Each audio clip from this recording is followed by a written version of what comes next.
Game one of today's WPF doubleheader starts off with the reigning champion Texas Smoke facing off against the expansion Coastal Bend Tidal Wave. The Smoke are the league's hottest team, winners of 7 straight to include a 4-game sweep of the Tidal Wave 2 weeks ago. Today, it's the rematch from San Marcos. Coming to you on the official WPF YouTube channel, Brant Freeman alongside Bill Colhane. Bill, ready for a lot of softball over the next 4 days. We've got 8 games between now and Sunday. Yeah, celebration of the WPF comes kind of midway in the season. All 4 teams in one location. Let's play some softball. Taking a look at the starting pitcher for the Smoke, it is Autumn Pease. Pitched really well last week at her start against Hub City. Pease in the Game 2 win, 5 scoreless innings, 9 strikeouts for the product out of Minnesota, the former second-team All-American with the Golden Gophers. Now the batting order for the Tidal Wave. Tatum Anzaldo leads things off. Should be followed by Tate Whitley and Trinity Cannon here in the first inning. Middle third of the order, Julia Jimenez, Kelly Lynch, and Alyssa Garcia. Bottom third for Coastal Bend, Rylan Wiggins, Maya Stevenson, and Malaysia Ochoa.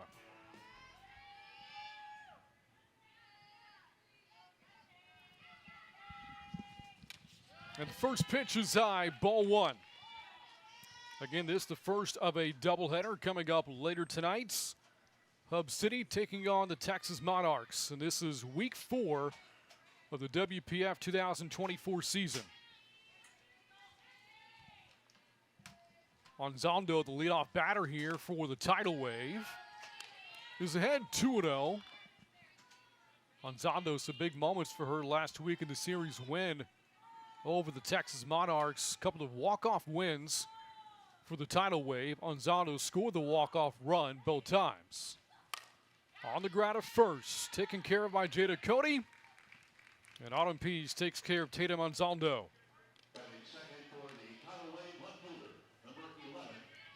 So nobody on, one away. That'll bring up Tate Whitley. Hailing from Angleton, Texas, but played her college softball further away than Angleton at Ole Miss. In Oxford, Mississippi in the SEC, 5 seasons as a Rebel. And her first year with the Tidal Wave.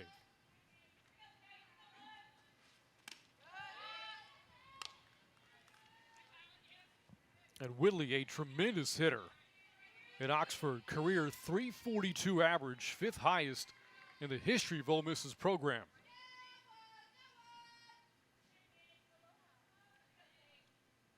Also excelled defensively with the Rebels. As the count evens out, a ball and a strike at the strike call from Lyndon Baptiste. The Smoke come into the game a record of 10-1. They've won 7 straights. Alone in first place in the standings, 4 games ahead of second place, the Texas Monarchs. On the ground, gloved by Pease. A couple of ground balls have started the game. And 2 up, 2 down for Pease. That'll bring up Trinity Cannon here for the Tidal Wave. Good glove work by Pease out of the circle, the reigning WPF Pitcher of the Year. So with the bases empty and 2 down, here is Trinity Cannon, who just wrapped up an incredible career at Texas A&M. A team that was 1 win away from reaching Oklahoma City about 6 weeks ago.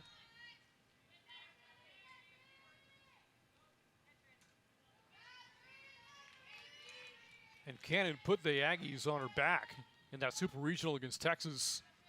Homered 3 times in the 3 games. Drove in 8 runs. Has now resumed her playing career at the pro level here with Coastal Bend.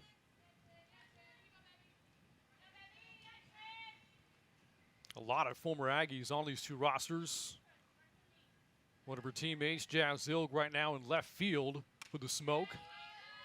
That's a miss from Pease, 2-1.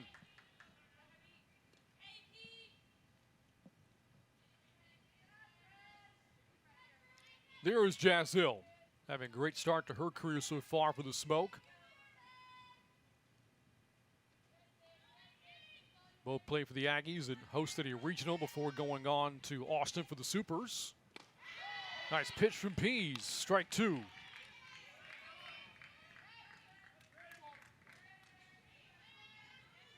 For Coastal Bend, coming off a series win over the Monarchs, the first series win as a franchise, won a shortened series due to weather, 2-1. It's a foul ball. In fact, weather impacting both series last week. Normally it is a 4-game schedule, Thursday, Friday, Saturday, and Sunday. But the tidal wave and the Monarchs played a doubleheader on Friday and then ended the series early with bad weather coming into the coast. And the third game of the series here got pushed back due to lightning. There was only a 3-game series between the Smoke and the Adelitas. Full count to Cannon.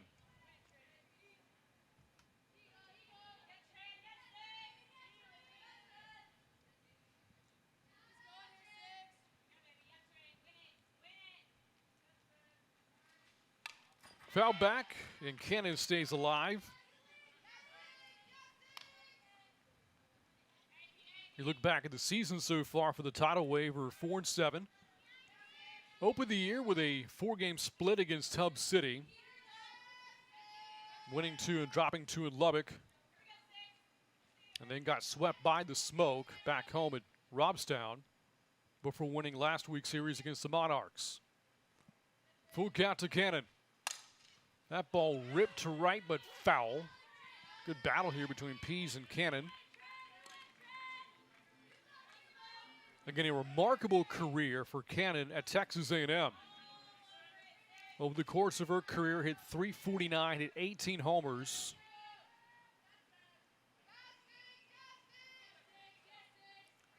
Beg your pardon, those are her stats from this year with the Aggies. Not her career this year alone. .349, 18 homers, driving in 63. Here she looks at strike 3. First strikeout of the night for Autumn Pease. And she goes 3 up and 3 down in the top of the first inning. Pease last week against the Adelitas struck out 9. She's got her first of the game today. We head to the bottom of the first in a scoreless game in San Marcos.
We head to the bottom of the first inning in a scoreless game. In the circle today for the tidal wave is Cassie Valdez, hailing from Brownsville, Texas. It's been 3 seasons at Our Lady of the Lake, an NAIA program before that. Spent some time at this ballpark, 2 seasons pitching for Texas State. And has wrapped up her career at OLLU, NAIA program out of San Antonio. Good 2-way player for the Saints. The batting order today for the Smoke. They're looking at Jazz Hill. She'll bat seconds in the order here in this first inning. Leadoff batter is Salvadorine Espinosa. We'll also see Morgan Howe in the first inning. Middle third of the order for the Smoke. Charlotte Eccles, Samantha Shao, and Jada Cody. Hitters 7 through 9, Elizabeth Mason, Anna Marie Bruni, and Denver Bryant. So Valdez facing Espinosa here in the bottom of the first inning. Starts her off with a strike. You look back at the way the series ended for the Smoke on Sunday against Hub City. They dominated the first 2 games of that series, outscored the Adelitas 25-0. Run rule victories Thursday and Friday by 11-0 and 14-0 scores, but Sunday a different story. Adelita's very competitive, facing Kat Tarbin's team. Hub City led 3-1 going into the bottom of the 5th inning. And that's when this offense exploded for the Smokes. 7 runs scoring in the 5th. Took control of the game from that point on, held on for an 8-5 win. And now they've won 7 straight, and during this streak, they've outscored their opponents 63-15. Been a dominant run so far for the champs, first 3 weeks of the season. And the Count Espinosa even 2-2.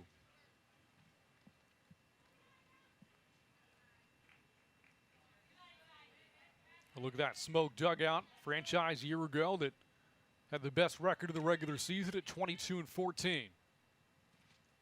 Espinosa fights it off.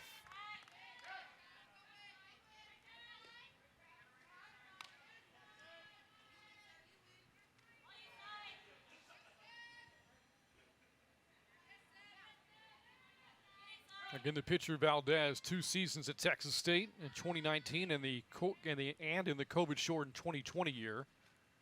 Espinosa, hard ground ball to the right side of Wiggins. The Aggie comes up and makes a play. Another former Texas A&M product in this game at Wiggins. A great play at second base for the first out.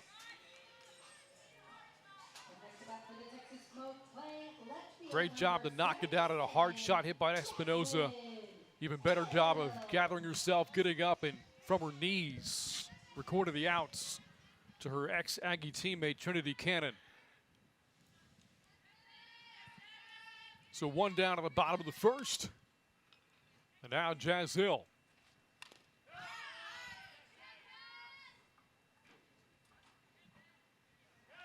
Boy, Hill, some monster numbers in the series against Hub City this past week. 5 for 7. Homered, hit 3 doubles and drove in 4.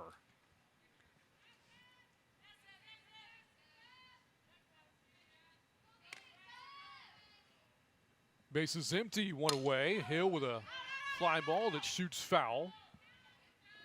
Takes the count to 0-2. Well, yeah, you think about the lineup and the defense the Aggies had. And we've talked about 3 of their players already. Jazz Hill, the batter, in the right side of the infield for the tidal wave, rather than Wiggins and Trinity Cannon. Hill here with a pop-up to the left side, gloved by Anzaldo for out number 2.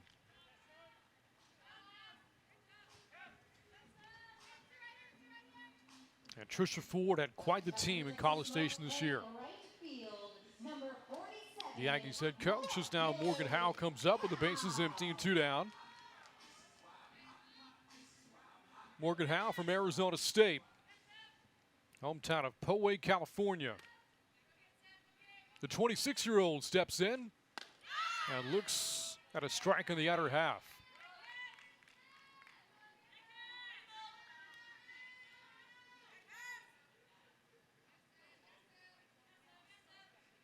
Good numbers for Howe in 2 weekend series here in San Marcos against the Monarchs and Adelitas. A combined 7 for 19. That's high for ball 1.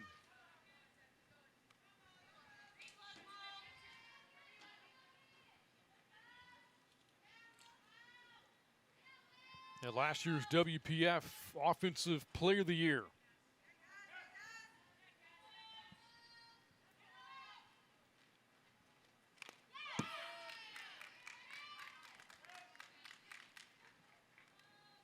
On the topic of 2 outs, the situation right now, you look back at the Game 2 run rule victory for the Smoke. Unbelievable 2-out offense. 14 runs scored in their 4 innings of the plate.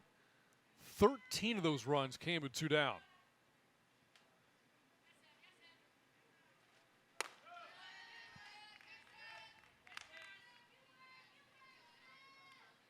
And really the offense as a whole just unstoppable.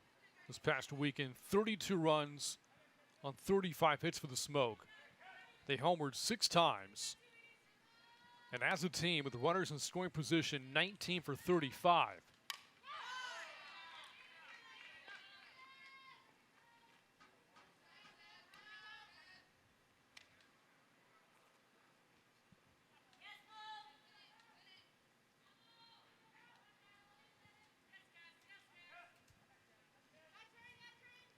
Two balls, two strikes to Morgan Howe, with Charlotte Eccles winning on deck in a scoreless game.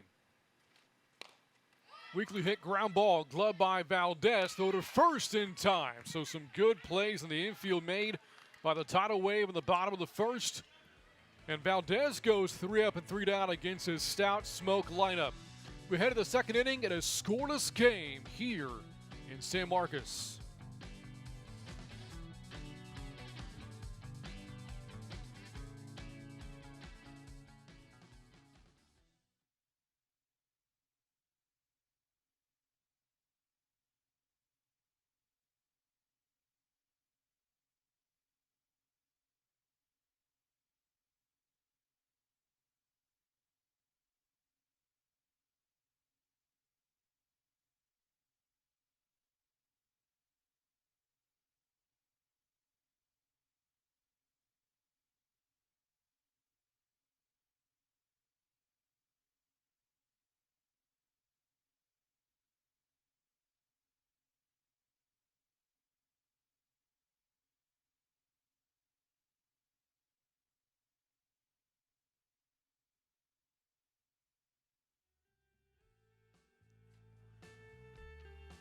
The head coach for the Coastal Bend Tidal Wave is Blake Miller. 2 decades of experience coaching at the collegiate level. Coming into the season, talking about his team, believe they have everything to succeed. An absolute dream to see it all come together. Not only this franchise, but the WPF in its second season here in 2024. The head coach of Coastal Bend, whose team is 4-7 through its first 11 games. And Brant, glad to be back with you. And Coach Miller had a lot to be excited about this past weekend, as I'm sure you've already mentioned. A couple of big comeback wins against the Monarchs. Yeah, walk-off wins in the second of those wins. The Tidal Wave were down 5-3 in the 7th inning. Alzondo with a game-tying 2-run double and then scored the winning run. Leadoff batter here, Julia Jimenez, a swing and a miss, strike one. Coming into the ballpark earlier, I actually ran into Coastal Bend's pitcher, Cassie Valdez, and the Tidal Wave are super excited about their new threads, their new uniforms. As they should be.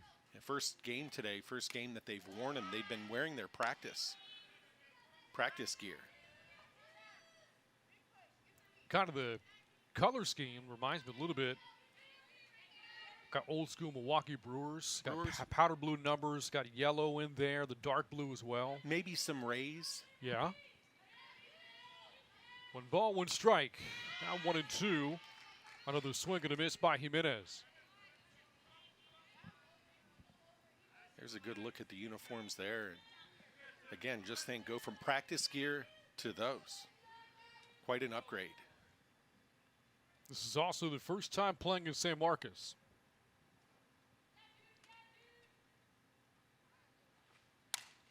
The first 3 weekends, Coastal Bend, week 1 in Lubbock, past 2 weekends back home at Robstown. And now here with the other 2, the other 3 WPF teams to include their opponent tonight in the Smoke with Hub City and the Monarchs as well. Those of you not familiar with the Texas geography, Robstown's about, 25 to 30-minute drive outside of Corpus Christi down along the coast. Jimenez with a fly ball to center. Anna Marie Bruni calls off her teammates. 4 up and 4 down for Pease to start this game. You and I have spent some time down along the coast, of course, Brant, over the years, down in Corpus Christi, a beautiful area. Number 37, Kelly Lynch.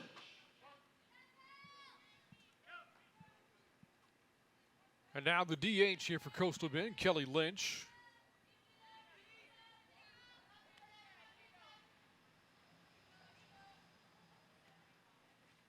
And you mentioned, again, the big weekend last weekend for the Tidal Wave, and Lynch had her fingerprints all over that series win, got a win at the Circle, at the plate, hit a homer, drove in 4 runs in those 3 games. Yeah, had a lot of wins for the University of Washington. As a matter of fact, she's going up against her former teammate, Silent Rain Espinoza.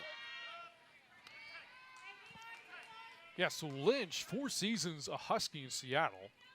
Wrapped up her college career at LSU this year in Baton Rouge.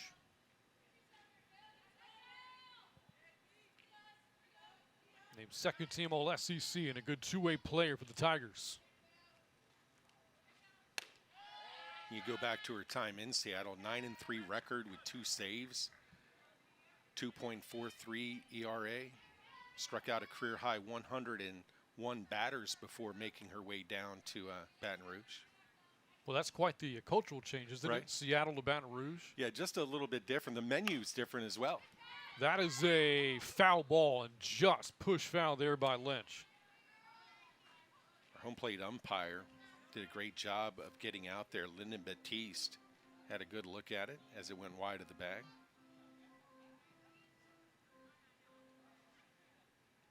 One of the other teams has arrived at the ballpark. I believe that's Hub City out beyond the fence and rights. Certainly they came in from Lubbock last night, right? I would think so. 2-2 to Lynch. Has a plate but low, and that'll fill the count 3-2. There are the Adelitas, 400-mile drive from Lubbock to what the locals refer to as San Marvelous, Texas. I would think we'd see the Monarchs wear their San Marvelous uniform at some point this weekend as Lynch records her second strikeout. Lynch down swinging for the second out. See that change up there as you talk about pulling the string. Pease took a lot off of that, and Lynch looking for something firm way out in front of it. 5 up, 5 down for Pease. Brings up Alyssa Garcia, the Tidal Waves catcher.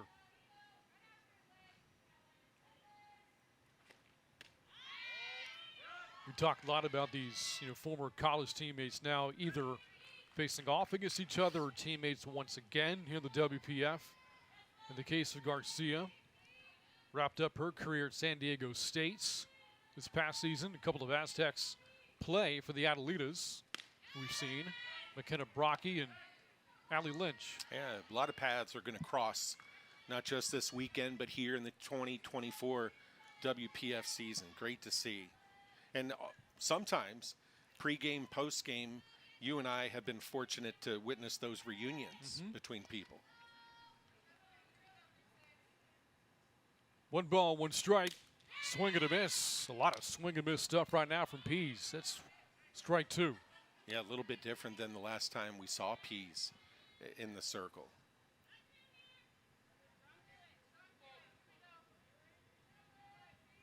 She has had a storied career, and she's picked it up in the WPF right where she left off. This is something that you and I talked about last week. The pitching depth the Smoke have might be unrivaled in the league right now. You got Pease and Samantha Shao, Jayla Wrights. One of the pitchers that has quite the resume, Jessica Mullins, we didn't even see pitch last week. And Jessica Mullins, speaking of her former coaching staff in attendance, saw head coach Ricky Woodard along with assistant Scott Woodard among the Bobcats checking out WPF softball. Fly ball to left. That's going to drop in for the game's first hits. Garcia is on with a 2-out single here for the Tidal Wave in the second.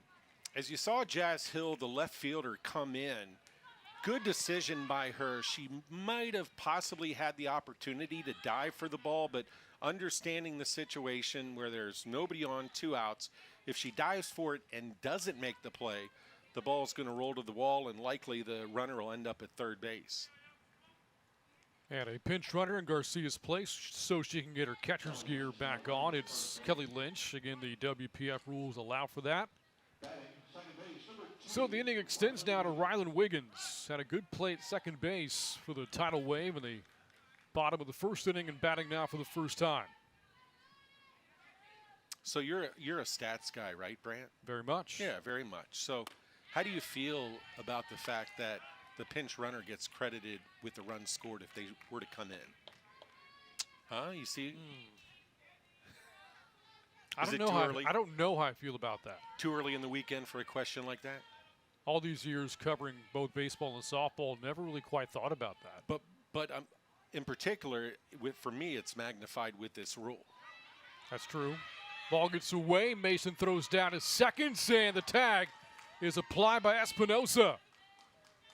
And so Lynch, the pinch runner, saw a ball in the dirt, takes off, but Mason able to make the play from behind the plate. A base running out ends the top of the second inning.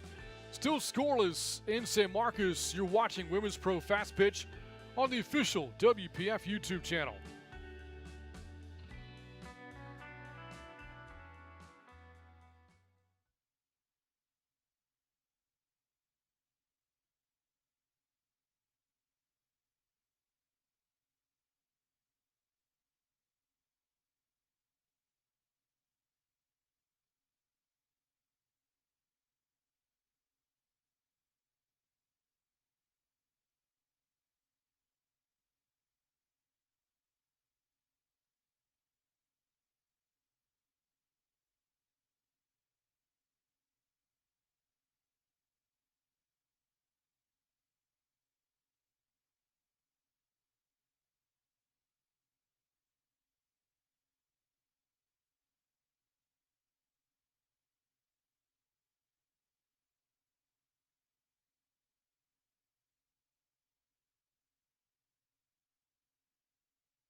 How about the stretch Cat Tarvin's team is on right now? 11 games in, they are 10-1. Longest winning streak the WPF, currently at 7 in a row. And with that, a 4-game lead over the Texas Monarchs for first place in the WPF. We head to the bottom of the second inning. Coming up for Cat Tarvin's team, Charlotte Eccles, Samantha Shao, and Jada Cody. Heart of the order facing off against Cassie Valdez. Here's a good look at, as you described, a happy coach and also a happy owner in attendance this weekend. Brandon Phillips in one of the suites here at the Bobcat Softball Stadium. Ran into him earlier.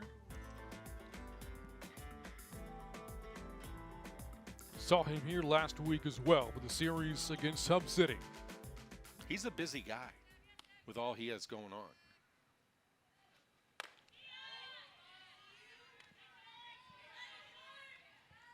Leadoff batter Charlotte Eccles here for the Smoke. 2 for 6 over the weekend against Hub City with a double and drove in 4.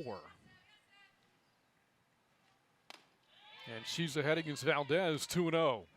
If you believe in the law of recency, especially when it comes to sports, I'm curious to see this weekend what kind of momentum Coastal Bend brings into this weekend, having had those 2 dramatic, exciting wins. All wins are not created equal. But now you have a really good battle here between 2 teams building off said momentum, right? You know, Coastal Bend coming off the series win. The Smoke have won 7 straight. They've only been beaten once so far all season. And a 4-pitch walk to Eccles, the first base runner of the game for the Smoke, is on with nobody out here in the second. You just said it, Brant, so that's a great cue, putting it on the tee. But we've talked about the formula for beating the Smoke, and the Smoke have been on the ropes a couple of times. Lost one and have been on the rope a couple of times. But we've said this: if you're going to shut down the Smoke offense, you can't give away free bases. You can't walk the Smoke. You can't commit errors in the field. You have to throw to the right bases. You have to control the run game. You know, you look back at the series, these 2 played a couple of weeks ago in Robstown. And yes, 2 of the wins were run rules for the Smoke, but the other 2 were tight 2-run affairs. Yeah, that margin for error against the Texas Smoke, that margin of error is so slim. We saw that, what was it, on Sunday, when, you know, the opposition, it looks like they're rolling right along, and all of a sudden the Smoke put together an inning and ball game.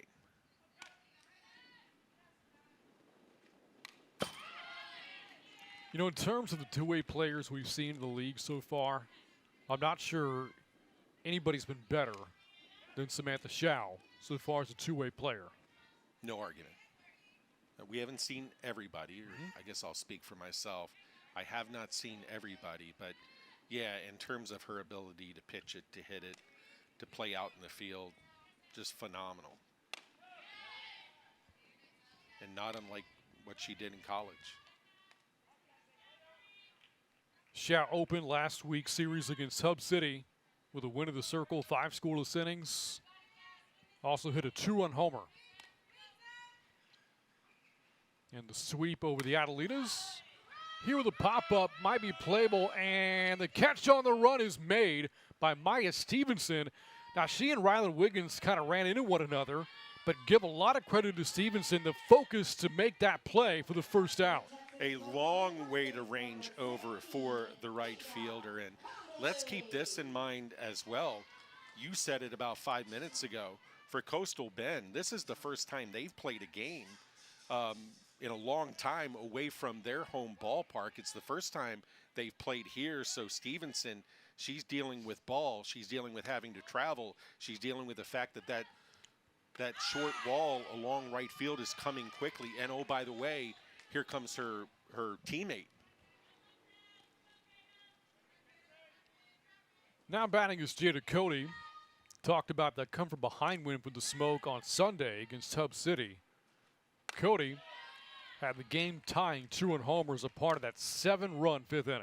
Yeah, the game was just kind of cruising along, right, where it looked quite possible that, it wasn't the Smoke's day and Hub City was just going to kind of just finish out the win, and all of a sudden, bingo, bango, Cody goes over the wall and left, and brand new ball game. And, of course, the Smoke played tack on after that. I like that, bingo, bango. Is that original? It's a baseball term for a home run. Some people say round tripper. You hear, moonshot, homer. You've never heard that one, huh? Only from you. So I'm wondering, is that an original? I'm a few months older than you, so, I've been around for a minute. But, yeah, that's from back in the day. And that's when you know that the batters barreled it up. It didn't leak over the wall. And Cody, her home run certainly didn't sneak out of here.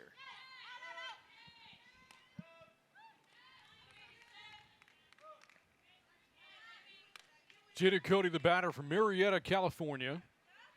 That homer she hit, the only hit of the series she had against Hub City. LMU didn't get a lot of at-bats. This team has got a lot of depth. That ball ripped to left, and that's caught. Diving catch made by Tate Whitley to rob Cody of a base hit. What a play in the outfield. 2 down here in the 2nd inning. So think about the lifespan of this half inning. First out of the inning, it's Stevenson making a phenomenal play. And Whitley, it was all because the jump she got off the ball off the bat, where she is on a full sprint, and I thought that was a no-doubt extra base hit. Yeah, I thought so too. When the ball came off the bat, what I'm wondering is, how far will Eccles go on the base pass? Sure.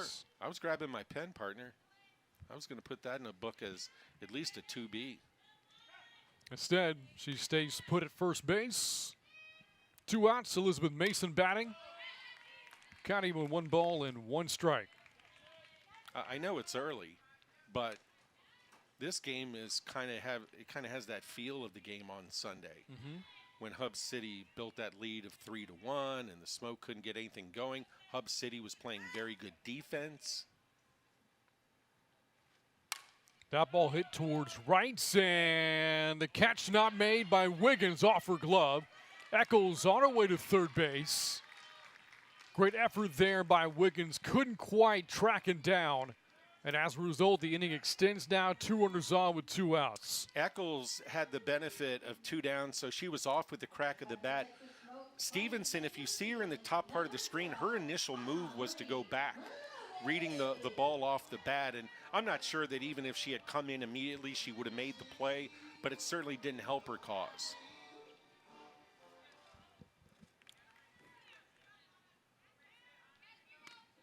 And that the first hits of the game for the Smoke. And now Anna Marie Bruni batting here for Texas. Well, she and Janae Jefferson were just incredible this past weekend against Hub City. The two of them a combined 13 for 14 at the plate, 10 runs batted in. Yeah, and those two remind me of that old phrase, speed kills. Jefferson and Bruni, when they get on the bases, they're disruptive. Little check swing here, and the Smoke are going to strand two. Good play by Julie Jimenez at third. And we're going to go to the third inning. In the second for the Smoke, couple of base runners, but nobody comes home to score. Cassie Valdez threw two scoreless for the Tidal Wave. Still no score in San Marcos. We're back after this in a moment.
Leadoff batter for the Tidal Wave here in the third inning is Rylan Wiggins from Wiley, Texas. Another longtime Aggie, played in 228 career games at Texas A&M, and she started in every single one of them. So that means she comes onto campus in College Station and made an immediate impact, and her career just blossoms from then on out. Yeah, speaking of blossom, think about Texas A&M's softball program. Obviously, a lot of success over the years, but that program continues to get better and better and gave the University of Texas all they wanted and then some in the Super Regional. You know what's funny is that you would think a player from Texas, as Wiggins is from Wiley, you would want to play college softball close to home. Initially, she didn't want to play her college softball in the state, but then took that campus visit to Texas A&M to College Station, changed her mind, fell in love with it. 4 years later, one of the Aggie greats. Yeah, tell me that recruiting visits aren't important. Gives your school, gives your program an opportunity. Athletics department gives you an opportunity to show off. And obviously A&M made an impact with Wiggins. And you look up and down Coastal Bend's roster, a lot of native Texans on this roster. A couple of players from down near Corpus Christi.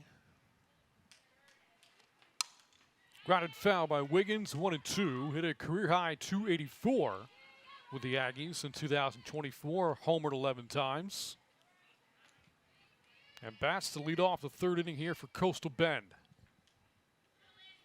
It is Wiggins, Maya Stevenson, and Malaysia Ochoa batting here for the Tidal Wave. Another thing about Wiggins, like a lot of these athletes we see in the WPF, played a lot of sports, basketball, soccer, track, volleyball, long distance, runner. Ground ball to the right side. Espinosa makes a bang-bang play to first base. So Espinosa playing at second. We've seen her play at first and at third. Now, typically, second base occupied by Janae Jefferson, but Espinosa looked like a veteran making the play there. Quick transfer. Look at that. It's in her glove. It's out of her glove. On the run, a strong, accurate throw. We've talked about that win on Sunday. I ran into Espinosa after the game and talked about the offense, and she just kind of smiled and said, yeah, we finally got it going. What her teammates were able to put together in that comeback. Maya Stevenson batting now for the Tidal Wave. This is one of the great power hitters ever. Talk about bingo bango. In college softball. At the time, she hung up her college cleats as she swings and misses here. One season at Ole Miss, wrapped up her career in the SEC. Before that, in Conference USA at Marshall for 4 seasons. When her college career ended, had 71 homers. That led the nation among active players. She's a Texas native out of Mesquite Poteet High School up in the greater Dallas-Fort Worth metro area. Well, here, good morning, good afternoon, and good night. 3 pitches, 3 strikes from Pease. That's her 3rd strikeout of the game. Pease has looked really good. Hitting her spots. Look at that. Talk about painting the black. Little grimace there from Stevenson. I think she thought that was off the outside edge, but the thing is, Pease has been around the strike zone so often, she's going to get a lot of these 50-50 calls if she keeps that up. Nobody on, 2 away from Malaysia Ochoa. That's time for ball 1. You know, nothing drives me more crazy than you watch a softball game, baseball game, and a pitcher's all over the place, big misses, right? And then they throw one pitch that's borderline, and they don't get the call, and they get flustered, lose their composure.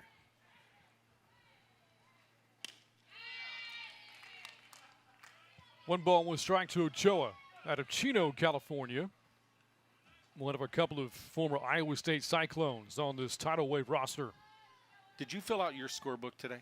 I did. You did it yourself? Yes. Okay. So how many games, how often have you had center fielders on each team the number 0? Cannot recall, That's if what ever. That's what we have today. Yeah. In You the always- case of Bruni, she wears a single 0. Well, 0. But there is a difference. Well, certainly a difference, but my question stands, though. 0, 00, what have you. I cannot recall. And you always tell me, you say, Bill, every time you come to the ballpark, you might see something you've never seen. Here we're seeing a pop-up a mile into the air. Right side of the infield, Espinosa makes the routine play. Pease has faced a minimum through 3. Carves up Wiggins, Stevenson, and Ochoa in order in the top of the 3rd inning. Still scoreless here in San Marcos.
Back out at Texas State's Bobcats softball stadium for the first of a long week-to-week end of softball. This is the first of 8 games this week.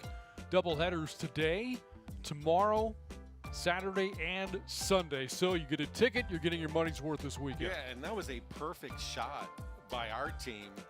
A lot of hype around the league this weekend. All 4 WPF teams right here in San Marcos as we go to the bottom of the 3rd inning. Leadoff batter here is Denver Bryant, the shortstop for the Smoke. And it looks at strike 1 of the inner half from Cassie Valdez. Bryant started the game on Sunday against Hub City. We've seen some phenomenal defense from Bryant at times. Yeah, we have. In the opening series against the Monarchs, made 2 incredible plays in Game 2 of that series. I understand, by the way, some Coastal Bend fans are watching this production for the first time with the games being played here. Uh-oh. Get used to that. The noise you hear in the background, going to hear that quite a bit as Bryant fouls it away for strike two, the first of many trains we'll see over the next 4 days. Yeah, that's a good warning on you there, Brant, to throw that out. But they do have trains down near Corpus Christi as well, but not just beyond the left field fence. I didn't think the concept of a train was foreign to the fans necessarily watching, just unique to this ballpark.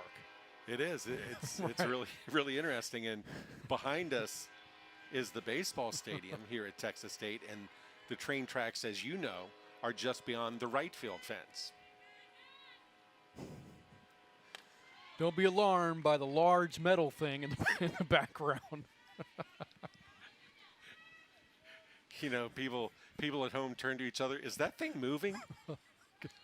Why is it so loud? Is that thing moving? There you go. Here it is. That's a train. Sorry. Full count, and Brian draws a leadoff walk. Yeah, good eye there by Bryant. That pitch just above the letters, out of the zone, and that's back-to-back innings. The Coastal Bend has walked the leadoff batter, and Bryant, she can run very well.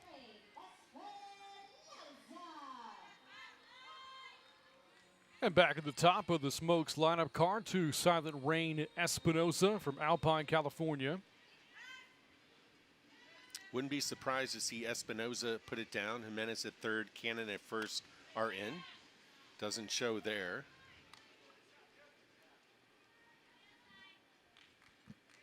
There's a handful of second-year WPF players, not many, that are back this season that did not play for the Smoke. Espinosa's one of them.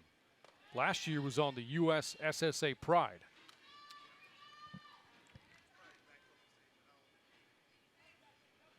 Of course, the Smoke knocked off the USSSA Pride in the championship series. Won the first 2 games in the 2 out of 3. I've noticed you and I have different ways of referring to that franchise.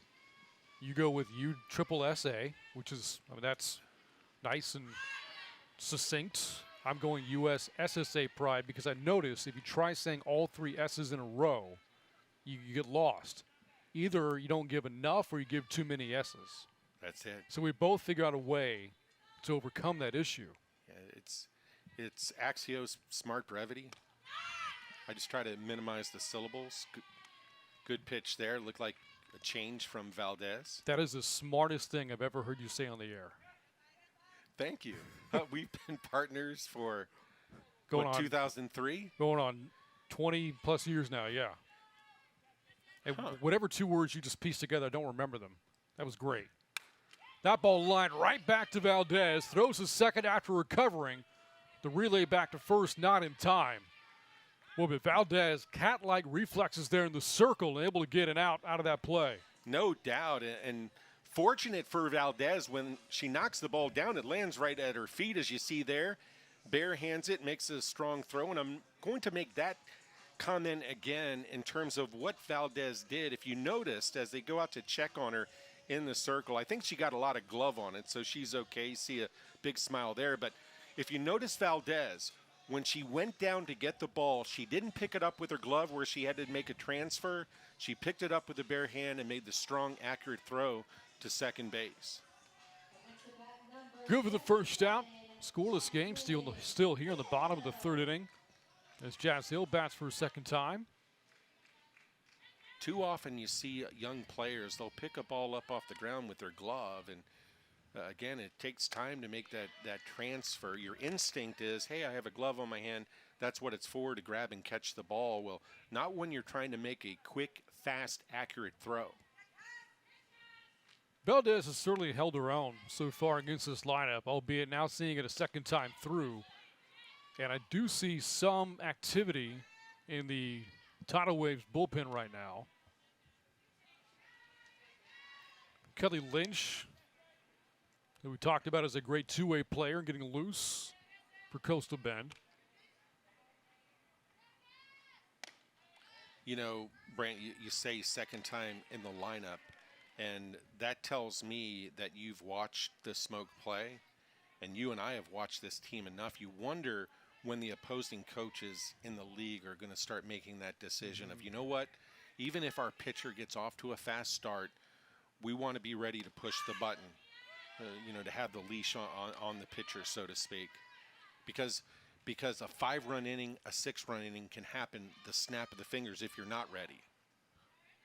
And there's two of the rules of the game being what they are. If you make that change and it doesn't go well, you can always bring that initial pitcher back in. 100%. So why not give a different look and try to keep the batters off balance a little bit? Because when the Smoke gets zeroed in, when they get locked in on a pitcher, it can get dangerous for the opposing team in a hurry. I'd also like to make this comment as well. You got Valdez. Now, she's proven to be Division I talented. She was at Texas State for 2 years. But then she transfers to Our Lady of the Lake, an NAIA program. Last 3 years, the talent level doesn't really match what you're seeing here if you're Valdez. Not just D1 players, but Power 5 players that have been to Oklahoma City. She's been unfazed facing against this lineup. As Hill has that lined out to center. Ochoa, good play. Nearly doubled off Espinosa on her way back to first base, and another good defensive play made by this Tidal Wave outfield. No doubt about it, and let's keep in mind also that Ochoa's left-handed. So as she's going back, angling to her left at a 45-degree angle, she has to get that glove up and just got it in the webbing. That's how close it was. A great look at it there, and nice job of scampering back to first base by Espinosa. We've now seen all three outfielders make a play in this game. With Stevenson near the retaining wall in right field, that play in center by Ochoa, and Whitley had a great catch in left in the second inning. Yeah, stars written all over our scorebooks here in the early going. Ground ball from Howe. That's going to sneak through for a base hit to center. 2-out single. Howe's on for the first time, and 2 runners on again here for the Smoke. I don't know if Hal walks around with business cards in her pocket, but if she does, I think one of the lines on her business card would say professional hitter. She has such a tremendous approach. We all know what she did a season ago, and she's doing it again in 2024, a big piece of this Smoke puzzle. She uses the middle of the field so well. Big part of the field. Second hit of the game for the Smoke. Both have been singles after all the power we saw last week. The Smoke hit 14 doubles in 3 games against the Adelitas last week. Homered 6 times. That pop-up's out of play. Also had a triple over the course of that series. Yeah, right? Slug. And you and I talked about it during our production meetings and then during the games, after the games. These opponents too often are trying to string together singles, but the Smoke are hitting the wall or hitting it over the wall. That's a quick way to score runs. Think about this stat. You were asking me earlier, my stat guy. The Smoke had more homers in the series against Hub City than they did strikeouts. Yeah, it's a team that doesn't strike out often. You would think maybe because of the power numbers that they would sacrifice for some swing and miss. No. That ball ripped but foul into the baseball field here at Texas State. Usually it's the other way around here, where balls are flying out of the baseball field into the softball stadium. Difference being when that happens, something really good happened over there. This is just going to be a foul ball. True. But point taken. True. My car's parked out there. I hope Eccles didn't hit my car. Or as you like to refer to it, my whip. Your whip. Isn't that what another phrase, term, word for automobile vehicle? Whip? Yeah. You've never heard that? Is it an abbreviation? No. You've never heard that? my ride. That's line to left to Tate Whitley. We're going to get an explanation from Bill when we come back. In the inning, no runs on a hit, 2 runners left on. So far, 3 innings in, the Smoke have stranded 4. We are through 3, scoreless here in San Marcos. To the 4th inning we go. It's 0-0.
And welcome back to San Marcos, Texas.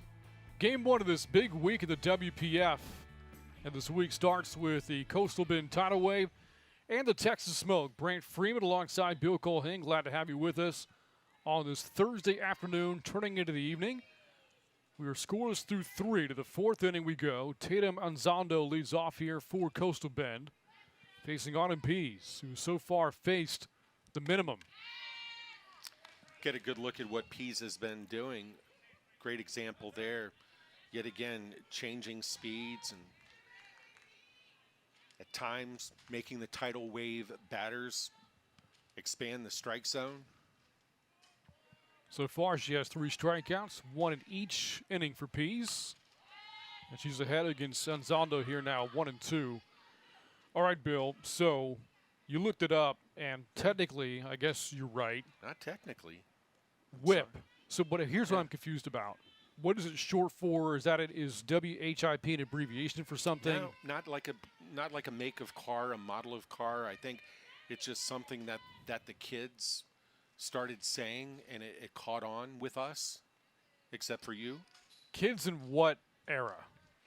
It's been around for a while. Good take there by Anzaldo. I mean, it's not a thing like I can say, oh, that's been around for a year. Mm-hmm. I want to say, and our fans are going to have to weigh in, I want to say that whip has been around for easily a decade. Man, that's the first I've heard it. First you've heard it. That ball was hit well, right center field and deep, and it is gone. Tatum Anzondo, a leadoff homer here in the 4th inning, has put the tidal wave on top. And there aren't any rain clouds in San Marcos, fortunately, right now. But had there been, Anzaldo might have created a little bit of a sprinkle. Some rain as she got under that. You talk about launch angle. Look at that thing. Out of frame and sails out of here. Bruni goes back. Howe goes back just to kind of give it the cursory look. But what a shot. Anzaldo had 4 home runs at Cal Berkeley a year ago, so not necessarily a power hitter, but she was a power hitter in that AB. So 1-0 lead now for Coastal Bend brings up Tate Whitley. All this talk about second time through the order, how do you handle it if you're a pitcher against a Smoke lineup? Well, for Anzaldo, that was her second time facing Pease. And maybe an omen this lineup starting to figure things out here against Pease. Isn't that funny the way that works? That ball hit well to left, but the catch made by Hill on the run. And Whitley 0 for 2, but a well hit out is the first out of the inning. Yeah, a couple of former SEC opponents going at it there. Hill, Texas A&M, and Whitley, Ole Miss. And speaking of A&M, once again the ex-Aggie here, Trinity Cannon, struck out against Pease back in the first inning. On the ground is short. Bryant bobbles it, recovers, throws. Not in time.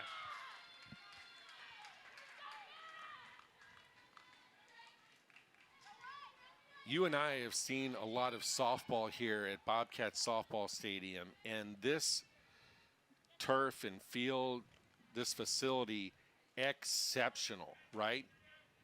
But you see that ground ball, and Bryant, I think, thought that that last hop was just going to be a friendly hop, and it must have hit something and come up on her. She did a nice job of keeping the ball in front of her.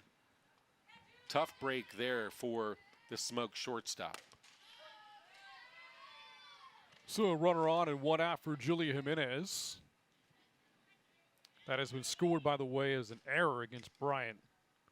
I guess I agree with the official score, but you know, I said earlier, not all wins are created equal, not all errors either.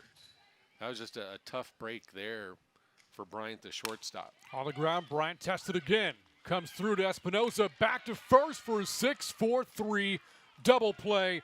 How about that? Bryant challenged again, and this time comes through. Yeah, tremendous play. And look at the very end. Bryant kind of, you see her head go up a little bit.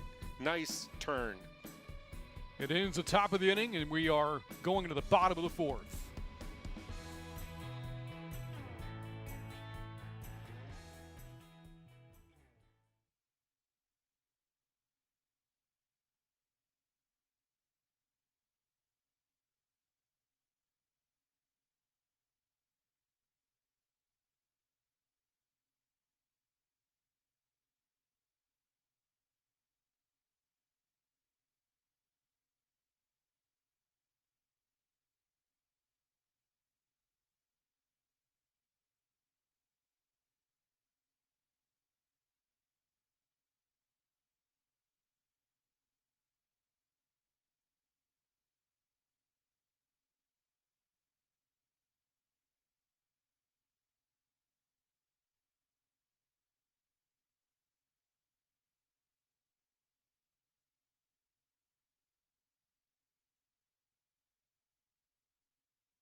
Tidal Wave on top, 1-0, courtesy of Tatum Monzaldo. Again, some big swings for her last week of the series win against the Texas Monarchs, and a big swing there. Good for the game's first run, a solo shot at the top of the fourth inning. And the Tidal Wave shortstop has put her team on top against the reigning champs who have won 7 in a row. We go to the bottom of the fourth. Samantha Shaw will lead off against Cassie Valdez, who so far has held this lineup scoreless and to just 2 hits. Has had some help from the defense. You know, you think about what's taken place. Her outfield behind her, a few exceptional plays. And that's what it takes. Yet again, if you want to piece everything together, if you want to answer the question, how do you beat the Smoke? Valdez and company have done it thus far. Samantha Shaw flew out to right in her first at-bat, leading off here against Valdez in the fourth inning. Valdez has walked the leadoff batter in each of the previous 2 innings. She will have to remedy that.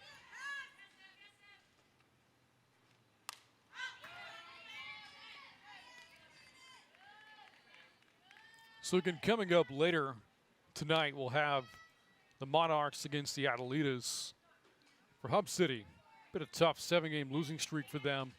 Now, some of the losses, yes, have been lopsided, but of the 7, 4 of those losses decided by 3 runs or less. They've been so close so many times. Yeah, tough. It's always tough being on the road as that one sails over the clamshell above our heads. It's always tough on the road, right? Sleeping in a different bed and just the travel itself. But to have to make that 400-mile trek back to Lubbock after each of those weekends I think it just adds to it. And no rest for the weary. Hub City's going to have to figure it out. Shao, the fly ball to right. Stevenson in front of the warning track has it for the first out. And Shao is 0 for 2.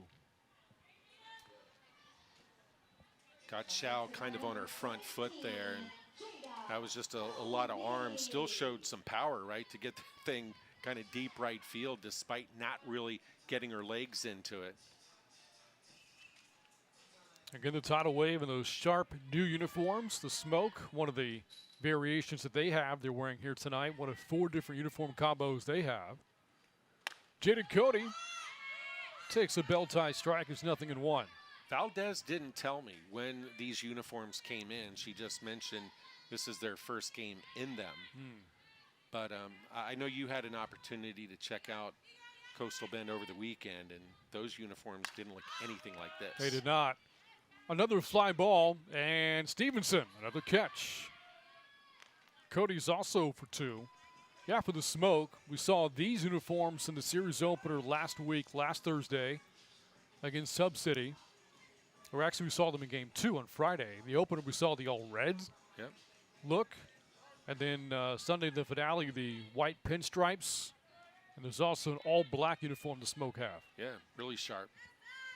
That previous play, if you're an infielder, is there Wiggins.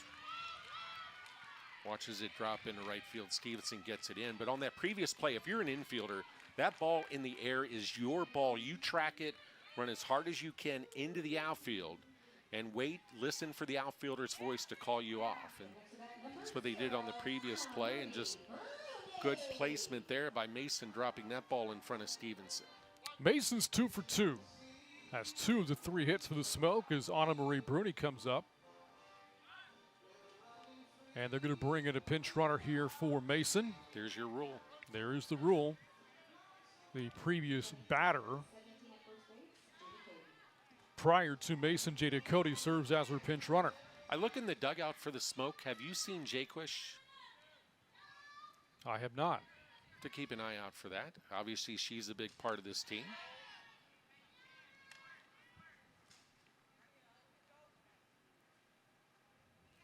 Could be a situation, 4 games in 4 days. Just giving Jaquish a rest. Might see her later, but I'm peeking in the dugout. I don't see her at the moment, but don't have a great look into that dugout. Bruni fly ball to left, and that is going to bounce off the warning track. Whitley couldn't track it down. Running third, Cody coming home, the throw, and she is gunned down. What a great relay there for the Tidal Wave. Whitley first to get there in the outfield, hit the relay man, the throw to home, and Cody dead to rights. And Saldo threw a missile to home plate. More great defense from Coastal Bend. Whitley to her shortstop on Saldo, to the catcher Garcia, and the Smoke are still scoreless here in San Marcos.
Welcome back to San Marcos, Texas, as we go to the top of the 5th inning. The bottom of the 4th ended with some more outstanding defense. Watch this throw from Whitley to Anzaldo, the relay player. See the way Anzaldo turns her shoulders so when she catches the ball, all she has to do is step and make the throw home, and Garcia with the nice tag.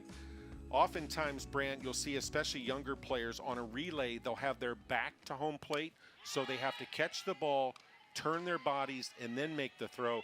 And Zaldo showed a lot of experience. Yeah, all three fielders did their job perfectly in that sequence there. Yeah, no doubt. The outfielder obviously can help the infielder as well by making a strong, accurate throw. If they're a right-handed thrower, you want to hit them in the left shoulder. If they're a left-handed thrower in the infield, you want to hit your teammate in the right shoulder so they can turn their bodies. But that was exceptional. I was a little surprised that Kat Tarvin sent Cody from third. That said, it took perfect fielding by Whitley, a perfect throw from her to Anzaldo, and a perfect throw from her to the catcher Garcia as well. And I think that's what Coach would say, right, is that she's banking that of those three pieces needed, that there would be a breakdown somewhere. And frankly, that didn't happen at all by anybody. And now Cassie Valdez, the pitcher for Coastal Bend, is through 4 innings against this lineup. No score, no scoring, and just 4 hits given up. We saw Vickers for the Monarchs beat the Smoke, but it sure seemed like her road was bumpier.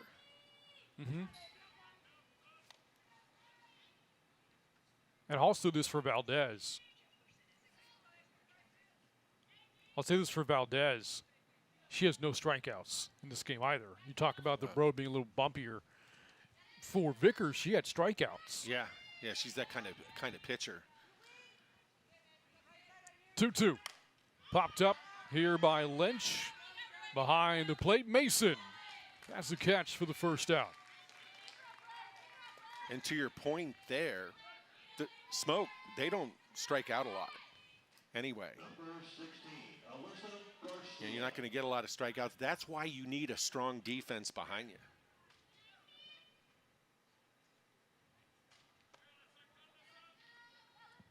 So, Bill, you were wondering about where is Savannah Jaquish right now. Yep. Well, both she and Janae Jefferson are currently with the national team, the U.S. women's national team in Italy. Italy. For the World Softball Cup. Italy, Texas, up north near Dallas? No. The country. The country of Italy. Okay. Yes. You see what I'm doing? I'm grabbing my phone, and I'm seeing what happened to my invite. How do we know this? So, as you know, we have a live chat on the WPF YouTube broadcast. Janae Jefferson herself is watching and has chimed in the live chat to confirm that she and Jake Wish are in Italy right now. Well, there you go. That explains a lot. And it also explains how much we enjoy folks who get into the chat there. When they're positive, right? Yeah, we only like it then. When they say bad things, we don't reference it whatsoever. Well, hey, all the best, Team USA, and Jefferson and Jaquish. Go red, white, and blue. And that speaks to the talent that's in the WPF.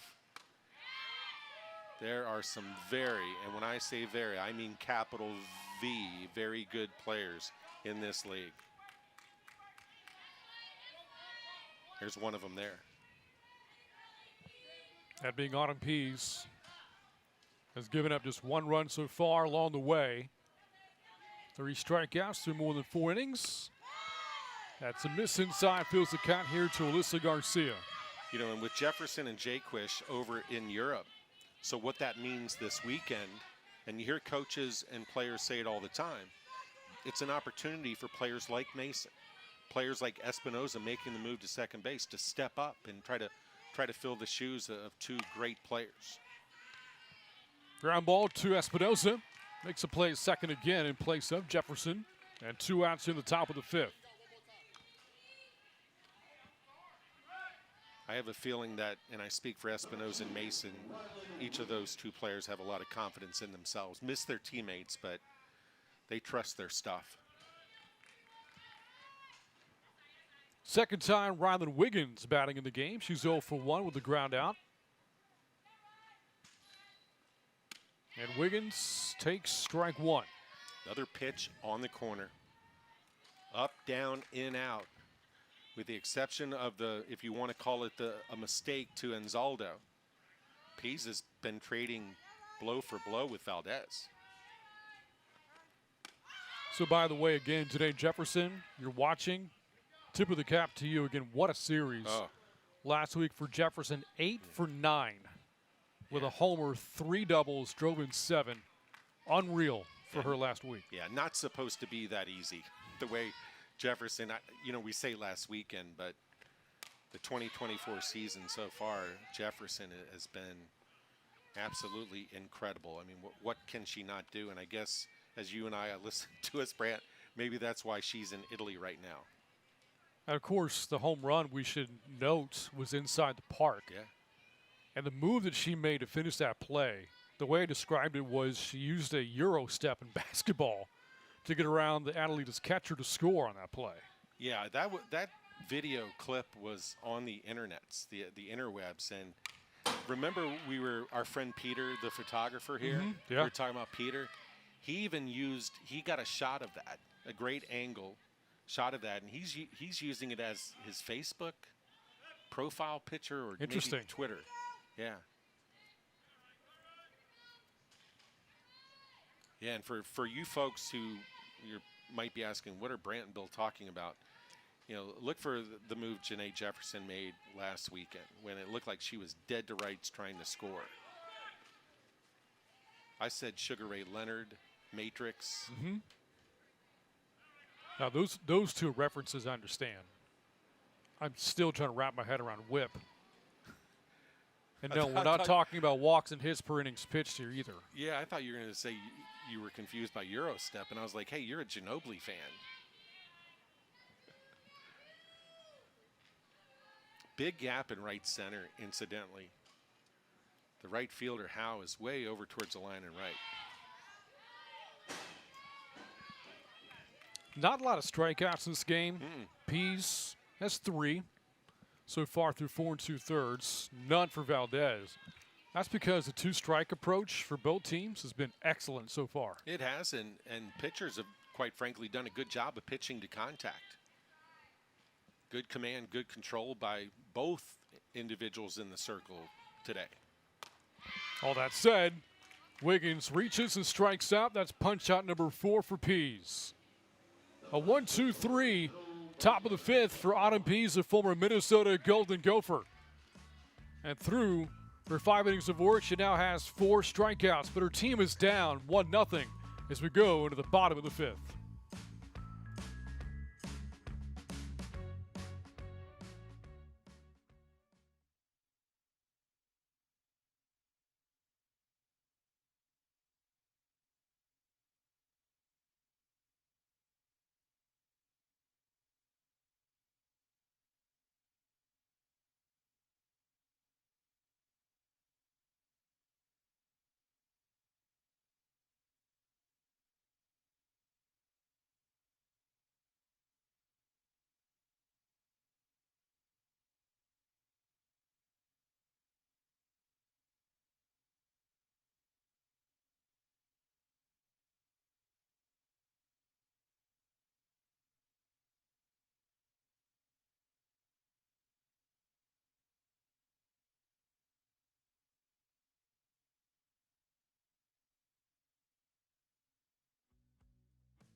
Those flags whipping a little bit in the outfield today. The wind blowing at about 7 miles an hour on this 91-degree Thursday night in San Marcos. We go to the bottom of the 5th. 1-0, tidal wave on top. And, you've heard Bill and I reference this whole whip thing a few times over. And for the longest time, or at least since he brought it up, I thought he was referencing something from his childhood slang in the 70s or 80s. And I am way in the wrong here. So I was just given a link to a music video featuring Drake and Lil Baby. Drake and Lil Baby. So, I'm here thinking that you're, this is Conway Twitty or something that said whip once and you're running with it. No. You are far more in the here and now than I am. Yeah, buddy. It's all about staying up with the times. It's all about knowing what's going on, keeping your ear to the ground, so to speak. I joke. I'm stunned. And you and I have been in the booth together since, well, don't want to age ourselves, but well over 2 decades, put it that way. And I thought you were the one who listened to Def Leppard. 2-0 to Bryant. That's inside ball 3. Yeah, Valdez, if there's been one, thing that she's kind of had an issue with is, walks, letting that leadoff runner get on. And with Bryant's speed, you don't want to let her do that. And there we go, right on cue, another leadoff walk. And the question is, how much longer can Valdez prevent the smoke from coming in to score? Well, that's going to be it for Valdez. The question is answered here as head coach Blake Miller comes out, makes a change, and he's going to go to the bullpen here. So Valdez gives the Tidal Wave 3 innings. To this point, has held the smoke scoreless. 3 walks, no strikeouts, 4 hits. And a new pitcher into the game now. Yeah, and Coach Miller, you just said it, Brandon, doesn't even hesitate, right? Sometimes I think as a coach, maybe you'd be inclined to say, okay, walk the leadoff batter, but let's see if the pitcher can get through this next batter. And sometimes that works, and sometimes the pitcher, the issue just magnifies. And 1-run game, getting late in the game, you can't roll the dice too much here, I think, if you are the Tidal Wave. But what a performance by Valdez. Obviously, the runner at first is her responsibility, but to be able to leave this game here in the bottom of the 5th inning, and the worst you can be credited with, charged with, is a tie game. So in now is Casey Hamilton from Topeka, Kansas. It didn't venture too far from home to play college softball, a former Kansas Jayhawk. 4 seasons in Lawrence, over 520 career innings pitched, more than 360 strikeouts. This year for Kansas, she ate up a lot of innings. So many, in fact, she led the Big 12 in innings pitched as she went the distance 18 times. Here comes out of the bullpen in a 1-0 game. And you have Espinoza, the lefty batter, so you bring in the southpaw to face Espinoza, which obviously this isn't Espinoza's first rodeo, first time she's been on a softball field, but so far this afternoon she's been looking for that release point from the righty, and sometimes there's an adjustment there. That's what the Tidal Wave are banking on. By the way, there is a new center fielder in the game as well for the Tidal Wave. Malaysia Ochoa started in center field, but now into the game is Grace Chelleman playing center. Chelleman played her college softball in Marshall. Was she teammates with Stevenson, who is over in right field? They did spend time playing with each other, yes. There we go. Yep. Chelleman began her career in Michigan, then 4 years in Huntington, West Virginia. Stevenson, 1 year Ole Miss. Before that, 4 years in Marshall, so their careers did overlap. Bryant takes off from second, and she's out. Alyssa Garcia showing off her cannon. Big caught stealing there, erases the base runner, and the bases are now empty. An incredible throw by Garcia, and an even better tag by Wiggins. You get a look at it there. Wiggins actually has to reach across her body, make the grab, and then the sweep tag. It was a bang-bang play at second, and Brant, you've talked about it here in the 2024 season. There is no review, no video review, and I'm going to steal one of your lines, Brant. I think we might have gotten a review there. I think so, too. Espinoza takes a strike, so that will finish the pitching line for Cassie Valdez, assuming she doesn't re-enter the game. 4 scoreless innings, or 4 1/3, I should say. 4 hits, the 3 walks and no strikeouts. I mean, make no mistake, that was a good pitch for Garcia to throw on, but the pop time there. by the tidal wave. That was exceptional.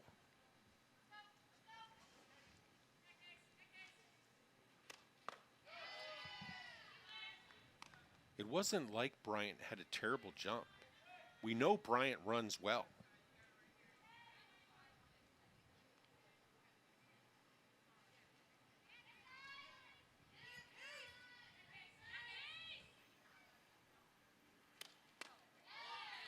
Espinosa 0 for 2 in the game as the count feels here against Hamilton. What did you think about the Smoke attempting to steal there after the leadoff walk? I kind of liked it, actually, you know. The aggressiveness? Fly ball hit out towards left on the run. Whitley tracks it down short of the track for the second out of the inning. You know, I liked it for this reason. The Smoke have not proven in this game they can piece together a lot of hits. So far, they haven't done that. So they need other, in order to advance runners, you got to find a way to take bases. And, you know, Valdez wasn't wild at any point, not giving bases away with wild pitches or pass balls from Garcia, the catcher. And so Cat Tarbin, kind of sensing that, I think wanted to be a little bit more aggressive on the base pass. Yeah. We're having the reason for the delay, we're having issues with the gate down in the left field corner again. So Whitley makes the catch and then goes into the corner and closes the gate. And I'll say this too, this is a rematch of a series from 2 weeks ago in Robstown. Hill with a line shot to right center, that's going to reach the wall. Hill's going to motor on to second base with a 2-out double. What I was going to say though is that you and I didn't get a chance to follow that series as you look back at the double hit by Hill, who has been a doubles machine this season with the Smoke. So Kat Tarbin has 4 games of background scouting this Coastal Bend team. She knows that tidal wave defense better than you or I do. You know, and perhaps base running paid off in the series a couple of weeks ago. So there's a book out there on this Coastal Bend team that she's trying to test right now. How will the pop up into rights, coming over the center fielder, Chellerman. The 2-out double leads to no run scoring. The Smoke have not scored in 5 innings at the plate. A team that put up more than 30 runs last week is scoreless through 5.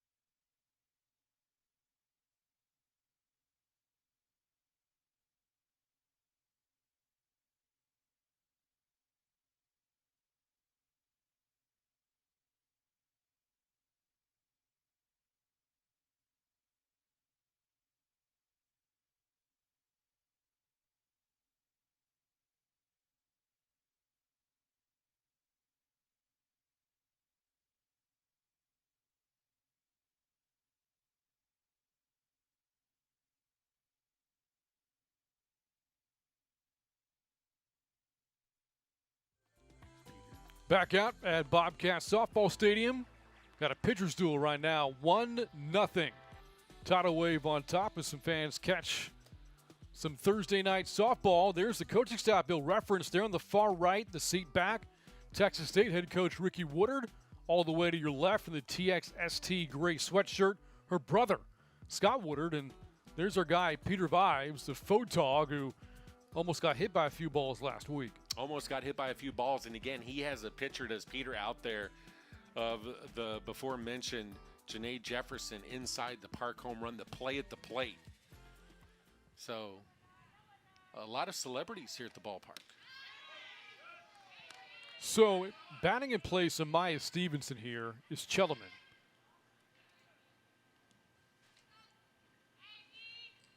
So it must mean there was a double switch where Ochoa is stayed in the game but now playing in right field, because Stevenson did not move to center.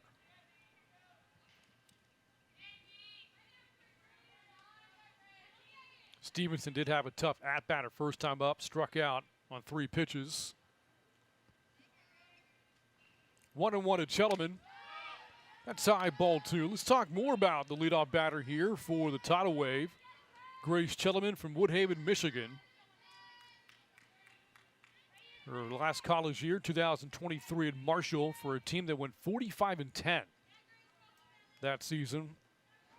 One of the best records in the Sun Belt. Pop up here, and Mason can't track it down. It's a foul ball, though. Good effort, though, on the part of Mason, and the count's 2-2. Yeah, Chettelman fortunate there, kind of hit it in a Bermuda triangle of sorts there, as it was too close to home plate for Eccles to come charging in from third base, and Pease not able to vacate the circle and get over there in time, of course. But yeah, Mason giving it her all. Think about that Marshall team that year. Wait, you hear 45-10, you think shoe-in for the NCAA tournament. But the strength of schedule was not very good. The RPI not high enough, and despite a 45-win season, they did not get one of the at-large bids. Yeah, we have a lot of softball fans tuned in right now who follow respective programs, and everybody understands that when the committee gets together, I know there are a lot of things, a lot of factors, variables that go into it, but strength of schedule certainly is one that strikes up a lot of conversations. And so it's kind of an art, it's kind of a science on how coaches construct their non-conference schedules. There's not a lot you can do about your conference schedule, right? I mean, you're going to play those teams. Chellerman smacks one up the middle for a base hit. Into the game and on base. Leadoff single here in the 6th inning for the Tidal Wave. You know what a fan I am, Brand, of hitters who go right back up the middle, send it right back where it came from. And Chettelman in her first AB of the day against a pitcher of Pease's quality. That was a real good AB. Leadoff runner is on for the second time of the game for the Tidal Wave. Dugout having a good time right now, as they should. Lead of the champs, 1-0. And now Malaysia Ochoa. Not showing a bunt, swings and pops it up in the infield. Espinosa makes the play for the first out. Yeah, Pease there got Ochoa kind of out on that front foot. And Ochoa tried to fight to keep her hands back, so when she fired her hands, she'd be able to get a little more on the ball, but unable to do so. And that's part of what has been Pease's magic today. Spots and speeds. Has been doing a tremendous job. And you look at the scoreboard, only giving up 1 run so far. Ground ball right side. That's going to sneak through for a hit for Anzaldo. Have yourself a day, huh? Boy, Anzaldo with a homer, driving in the game's only run of the 4th inning. Her second hit today.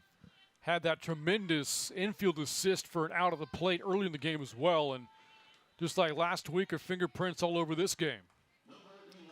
Yeah, quite a player.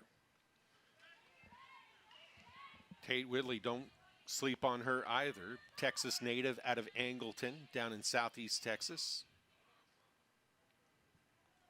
Autumn Pease facing the order a 3rd time through. Whitley so far 0 for 2 against Pease. In her 2nd year with the Smoke, after a great college career at Minnesota. She was the 10th overall pick in the WPF draft back in 2023. Speaking of a great career, our batter right now, Whitley, as she swings through that offering. You look at Ole Miss program, really good program. Tied for 3rd most in runs scored and 4th most hits in program history. 5th best batting average, hit .342 there in Oxford. Swing and a miss. Pease on 3 pitches strikes her out. That's strikeout number 5. And again, Pease, think about it. She's not doing that just against any hitter, right? That isn't any old hitter. That's Whitley up there, and fooled her big time. Sometimes we get so infatuated with velo, right? How fast can a pitcher bring it? But there's more than one way to do it. For the first time in this game, the Tidal Wave had more than 1 runner on base. You'd think a number like that in the 6th inning would mean that team was losing. They're not. Great pitching, better defense. Enough offense for a 1-0 lead here in the 6th. 2-0 here to Cannon, who's 0 for 2. Going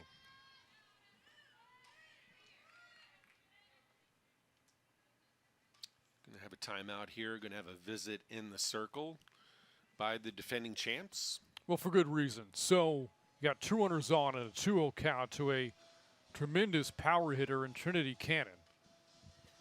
154 RBI in her Aggie career, 8th most in program history. How many times has she been in this situation? Late in the game, 2-0 count, runners on base, and she came through. Yeah, exactly right. Been there. And I think it's also a reset for Pease. It's a good coach's timeout to let Pease kind of catch her breath. We're kind of late in the game. Cannon shrink the strike zone.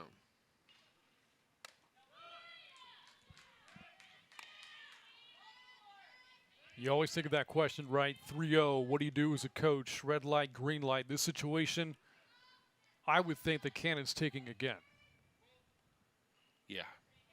This late of the game, maybe even twice. Or maybe she'll take and shrink.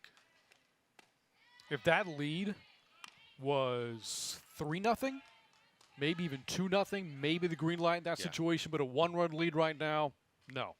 Yeah, and even here, 3 balls in 1 strike. Cannon, an experienced, savvy hitter. Maybe she'll shrink the plate on Pease.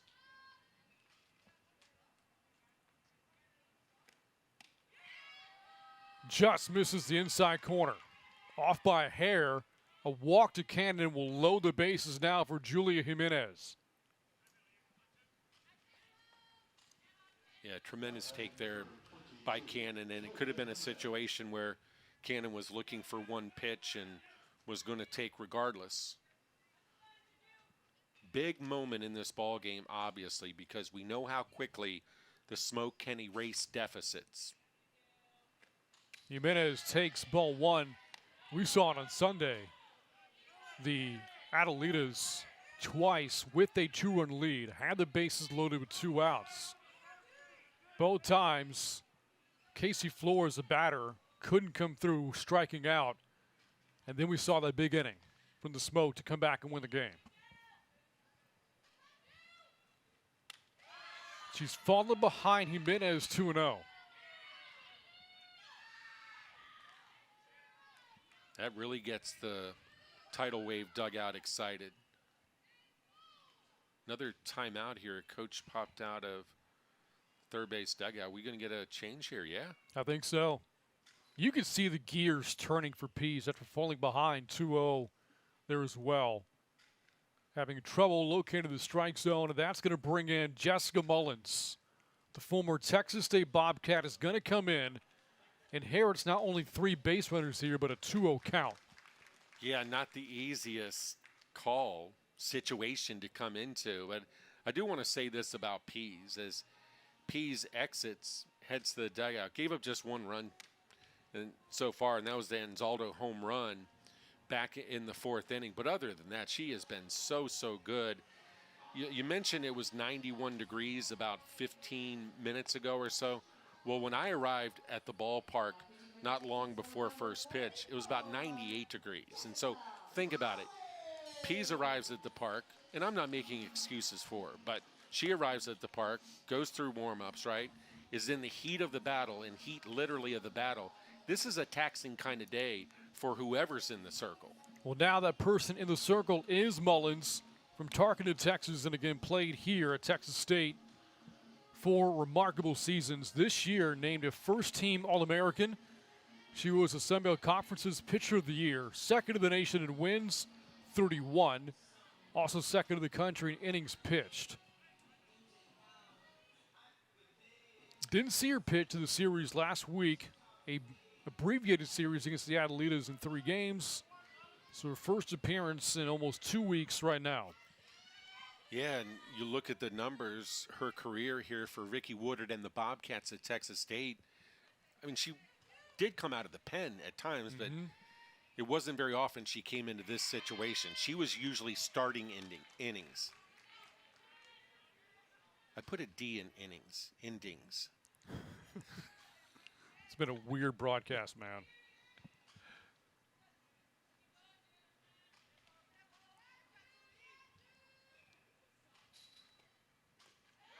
Change up, and Jimenez able to lay off.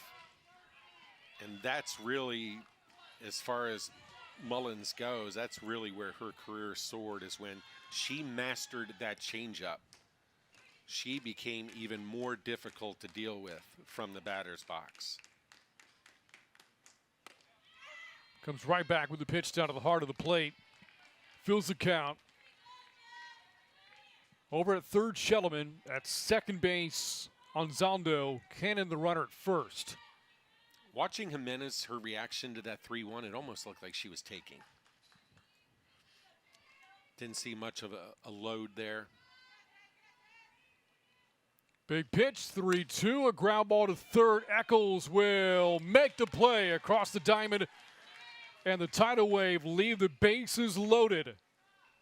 Big pitch there for Mullins and gets out of the jam. We head to the bottom of the sixth. It is still a one-run game with the Smoke looking for offense. We're back after this.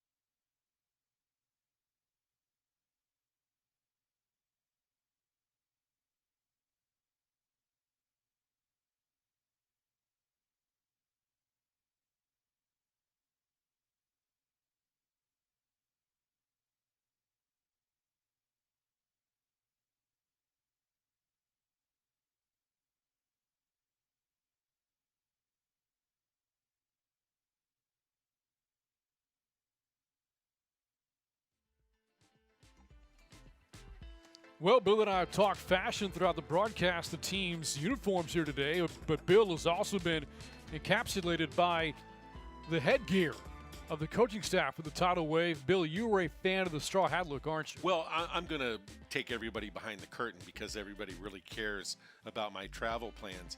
Here in about 2 weeks, I'm headed to business over in D.C., but I will be going to the beach as part of that trip. It's what we like to say, it's a workcation. So I'm headed to the beach. I'm thinking about what do I pack, and I watched, like many of you, I watched the tidal wave play last weekend when we weren't doing these games, and I saw those hats, and I said to myself, I want one. They're branded too, by the way. They're branded too. So it's not as if it's some random convenience store pickup on the way to the ballpark. No. It has the tidal wave logo on it. Yeah, and that's why I'm thinking I can't just swing by the Walmart and get one of those. I think that even the brim has that Yeah. dark blue Yeah. for the tidal wave. Yeah, I'm not getting that at Target, am I? I don't think so. You should get, instead of the logo, just a picture of yourself. Eccles leads off the sixth inning as Bill considers his hatwear options moving forward. Eccles, Shao, Cody with the Smoke in the bottom of the sixth inning in a 1-0 game. So both starting pitchers presumably are now done. Cassie Valdez for the tidal wave and Autumn Pease for the Smoke. The bullpen game now. Casey Hamilton, her second inning of work for Coastal Bend. We just saw Jessica Mullins get out of a bases-loaded jam with the Smoke in the top of this inning. And Eccles, Shao, Cody, that is dangerous territory if you're the opposition, especially when you're nursing a 1-0 lead. The final pitching line for Autumn Pease, meanwhile, for the Texas Smoke, 5 2/3, 1 run given up, off 4 hits, strikes out 5. Yeah, really good day for her. Just the one mistake. But you would think, you know, with this Smoke lineup, if you're a pitcher and you give up a run or two, no big deal. Yeah, sometimes, and I apologize, but sometimes I think if you give up 4 or 5, you feel like you have a really good chance of coming out of it with a W. Now, it is worth noting as Eccles draws the leadoff walk, as we've chronicled, 2 massive pieces of the offense aren't here, aren't in the States. Today, Jefferson Savannah Jaquish, both currently with Team USA in Italy. And so that, as deep as this team is, that impacts the offense. Oh, of course, right? You're not just talking 2 players, right?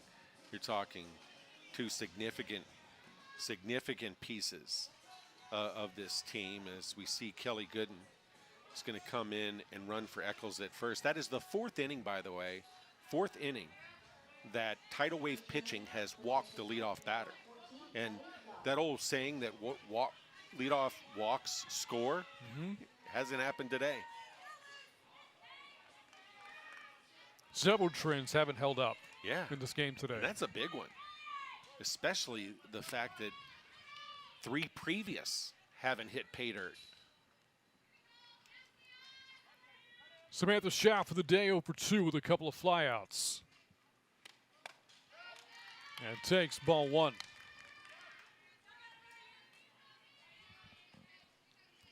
It is a scheduled 7 o'clock start between the Monarchs and the Adelitas, game 2 of our doubleheader.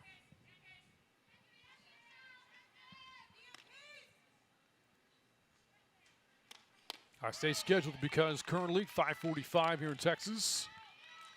That's an hour 15 away. Those two teams need time to warm up, and you don't know when this one ends. Yeah, beyond the center field fence, we've seen the Adelitas, quote, warming up for about an hour.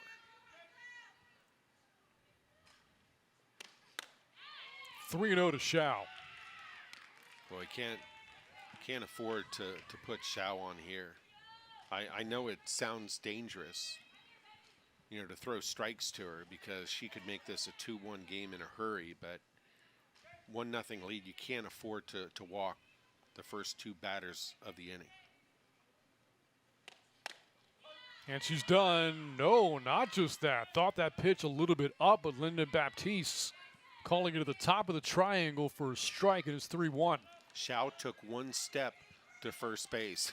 She told everybody what she thought of that strike call. That is ball 4. I was with Shao on that. I had a line down for the first B and base on ball in my scorebook.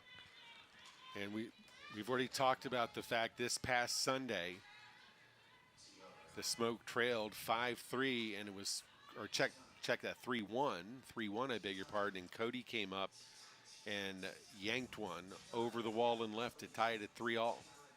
She's come up in big moments and come through in big moments.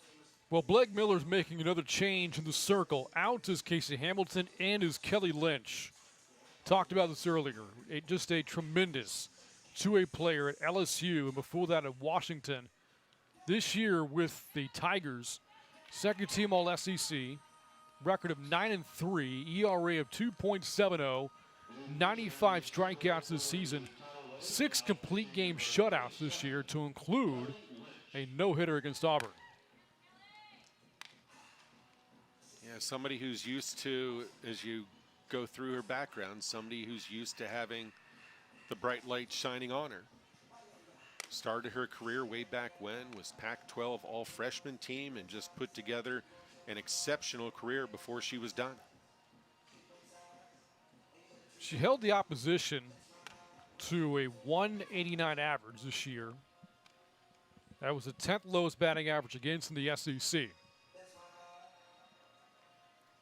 I kind of misspoke a moment ago when I said, she was Pac-12 all-freshman team, way back when, and that's when her career really got going. But you go back to her days, high school there in the state of Georgia. She was the Gatorade Georgia Player of the Year in 2018 and 2019. They play a lot of really, really good prep softball in the Peach State. So here you go, Lynch. Welcome to the game of the circle. 2 on, nobody out, the game perhaps on the line. Jada Cody, who had a huge hit late in the game last Sunday, steps in now. I don't remember ever seeing Cody bunt. With her, I think more pop and power. Swings here and pops it up without power, and pops up to Cannon in foul ground for the first out. A huge out there for Lynch. All of those words. You said huge. I'm sure we could think about 15, 20 other words to describe how big that is. But, not out of the fire yet. Mason already 2 hits today. And facing Lynch for the first time. Again, this Coastal Bend team found a way to win late a couple of times last week against the Monarchs. Playing for the first ever win against the Smoke, who swept the 4-game series 2 weeks ago. And you said it, talking about that 4-game series earlier this season. 2 of them were blowouts, but 2 of those ball games were, you know, kind of anybody's game kind of games. That ball drilled, but foul. Mason just ahead of that pitch. Count runs to 1-2. Yeah, that one's headed to San Antonio. Mason got that front hip open and obviously got the barrel to it.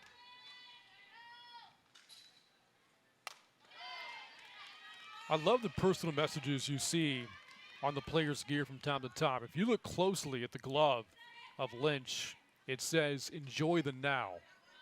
Tells you that she lives for the moment. Got a big moment here. 2 on, 1 out, and a 2-2 count to Mason. Fly ball center, and it is not caught by Chelaman. Heads all the way to the wall, heading home and scoring to tie the game is good, and it's 1-1. Have yourself a day, Mason. Just a great at-bat. Center fielder goes back. Not much more she could do. See there, just reached up like you're taught to do at the last moment. Reached up and just went over her head. RBI double. Elizabeth Mason scores the pinch runner Gooden. And now if you're the Smoke, you're no longer thinking about tying the game. You've done that. Now playing for the lead here. Runner second to third, and the infield comes in. Bruni can handle the bat, and she has great speed. Strike 1 from Lynch. Now at third base is Shao. And a second with a double, Mason. Bill said it. Having herself a game, 3 for 3 with that double. Jimenez and Cannon are in at the corners. Puts a lot of pressure, not just in the circle, but on the defense.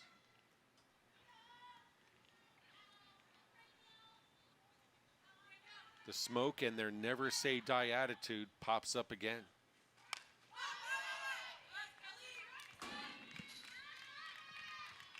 There's a reason why a bulk of the team back from a year ago has rings now.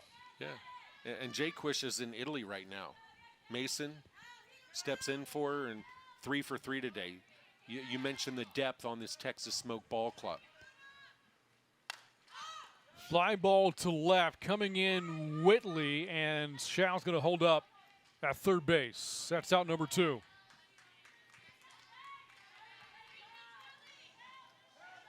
Big pitch there by Lynch, and Whitley does a nice job of coming in. Obviously, everybody saw it. There's absolutely no way.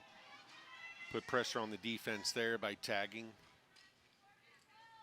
All right, so now if you're Lynch, yes, the lead has been surrendered, but you have a chance to keep this game tied. Coach Tarvin going to bring in a pinch runner from Mason at second base. I think she's going to bring back in Bruni, and she will. Who's got really good speed, as we've talked about. Yeah, she can fly. I mean, Jefferson has the best speed, I would say, on this Smoke team. I think that goes without saying, but Bruni's in the conversation.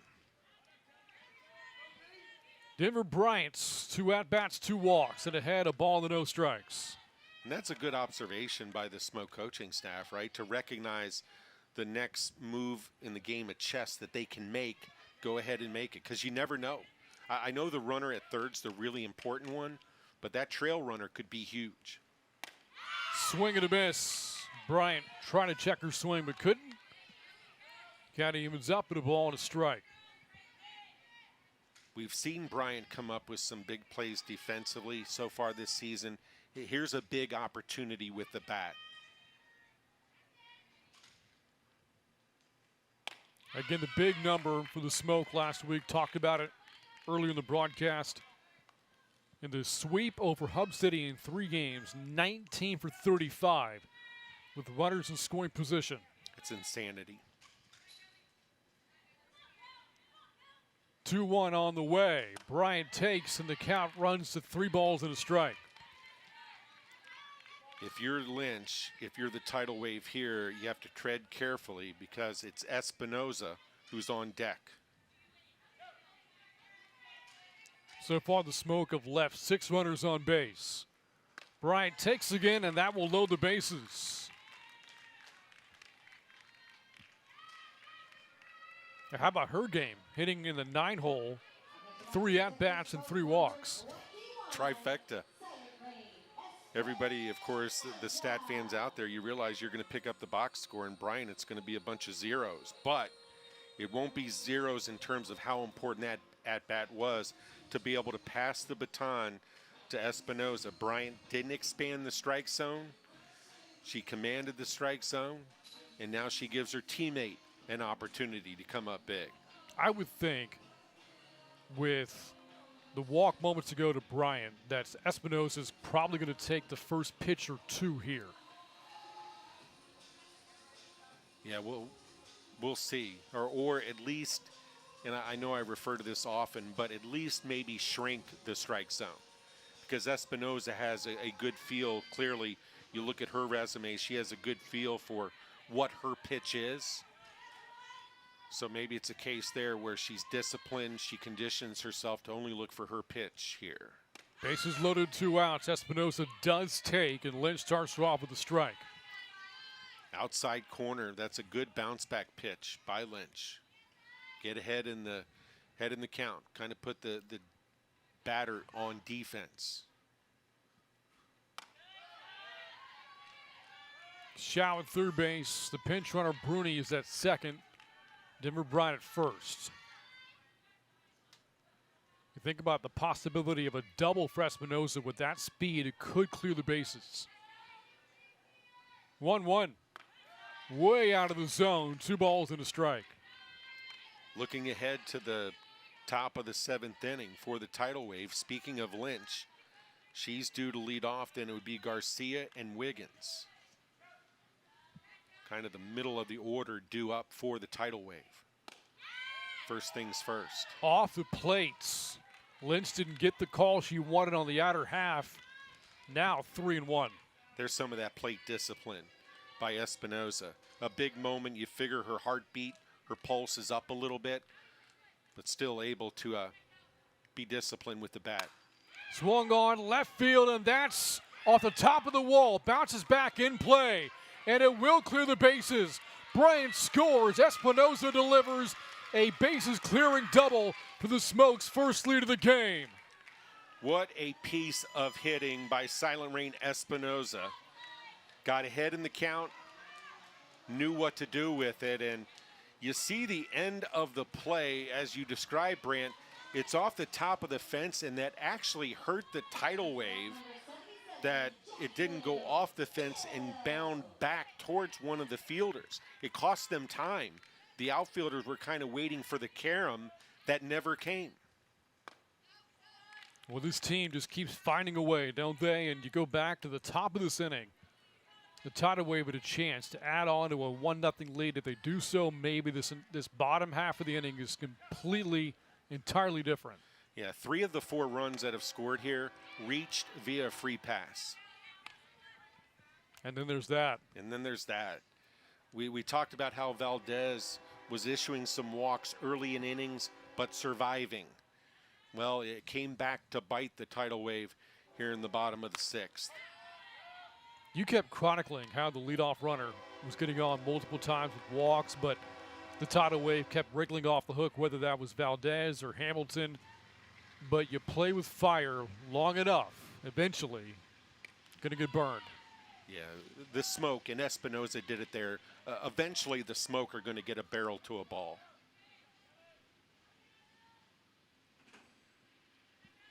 And I say eventually, you know, we've seen it where the Smoke do it in the first inning. Hill smacks that one up the middle. Espinosa's going to round third. She's coming home. Throw to the plate, cut off. 5-1 is Jazz Hill. drives in Espinoza for a 4-run lead. Hill's second hit of the game. Yeah, just, yawn, right? You yawn because Jazz Hill comes up with another big hit, has another 2-hit day. Par for the course for her. Well, another number we talked about earlier was the 2-out offense this team had in one of the wins last week against Hub City. A 14-run game and only 4 innings at the plate. And of the 14, 13 scoring with 2 outs. All 5 runs in this inning scoring with 2 outs. Or, beg your pardon, of the 5, 4 of them with 2 outs. The mark of a championship caliber team. Doesn't matter if you're talking WPF, MLB, NCAA, blank high school association, whatever. It puts a lot of pressure on the opposition where you know the other team is not going to give up.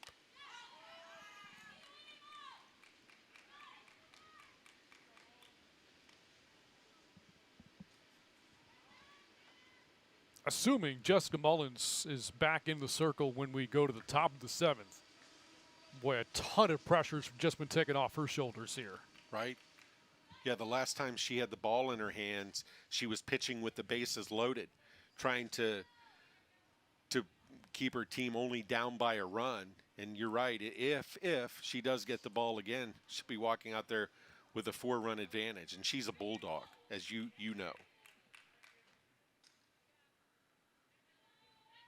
So Kat Tarvin came out and visited with Lyndon Baptiste with her lineup card in tow, but no pinch runner in the game. Howe still batting. Not quite sure what the conversation was about. Howe the fly ball to left, and that is gone. Big fly for Howe. And the 2-out offense keeps on coming for the Texas Smoke.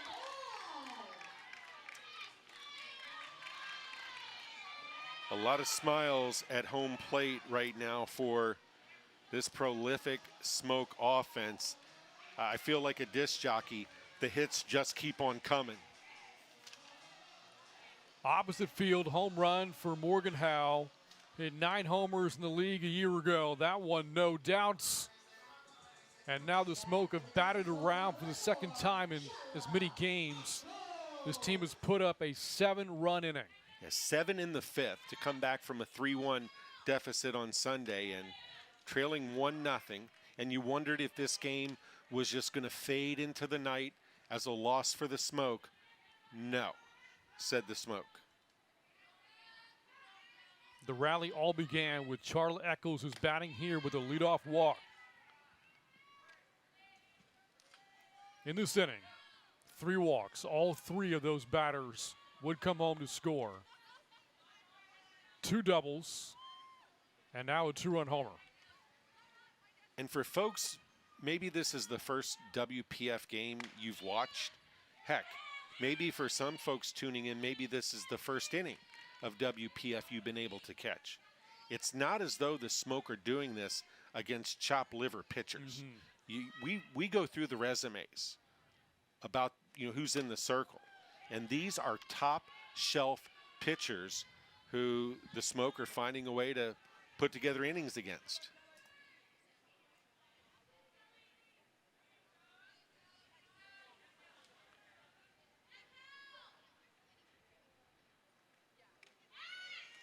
Eccles walks for the second time of the inning, 3rd time of the game. If the Tidal Wave aren't able to rally back and win this game, or not score at all, some may look at the final score being 7-1 or more and think, well, yeah, the Smoke kind of ran away with it. Not the case for 5+ innings into the 6th. Coastal Bend right there with this team. Yeah, exactly. And I think also when the Tidal Wave reflect back on it, if they don't come back in the top of the 7th, they'll think about the walks. I mean, Eccles and Bryant alone each have 3 walks today. The Smoke hit far too well as a team in order to be able to survive that.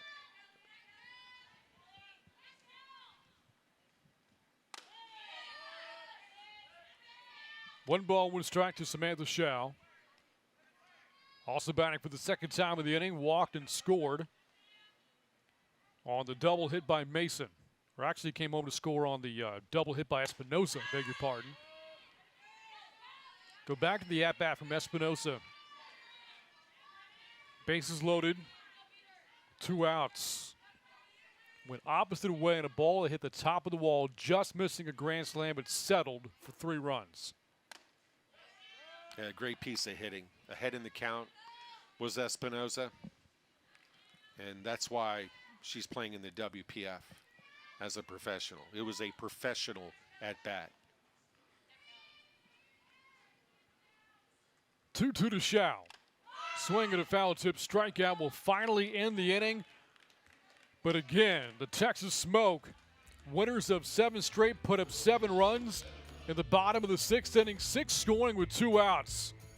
Huge hits, Morgan Howe and Silent Rain Espinosa has given the Smoke a 6-run lead.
Well, this game changed in a hurry. In the bottom of the 6th inning, the Smoke were down 1-0, but rallied to score 7 runs, 6 of them with 2 outs.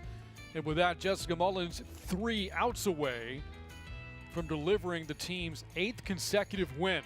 As we go to the top of the 7th, with the Smoke on top of the tidal wave, 7-1. Slightly different cast of characters. You know, Jefferson, Jaquish, over in Europe with Team USA, other players, different roles, but really following that same script as Sunday. It's uncanny the way this looks so similar. You know, earlier you were kind of taking the fast forward button to this half inning, the top of the 7th. Lynch, Garcia, Wiggins batting. At the time, as we see a pop-up here by Lynch in the left, taken care of by Hill for the first out.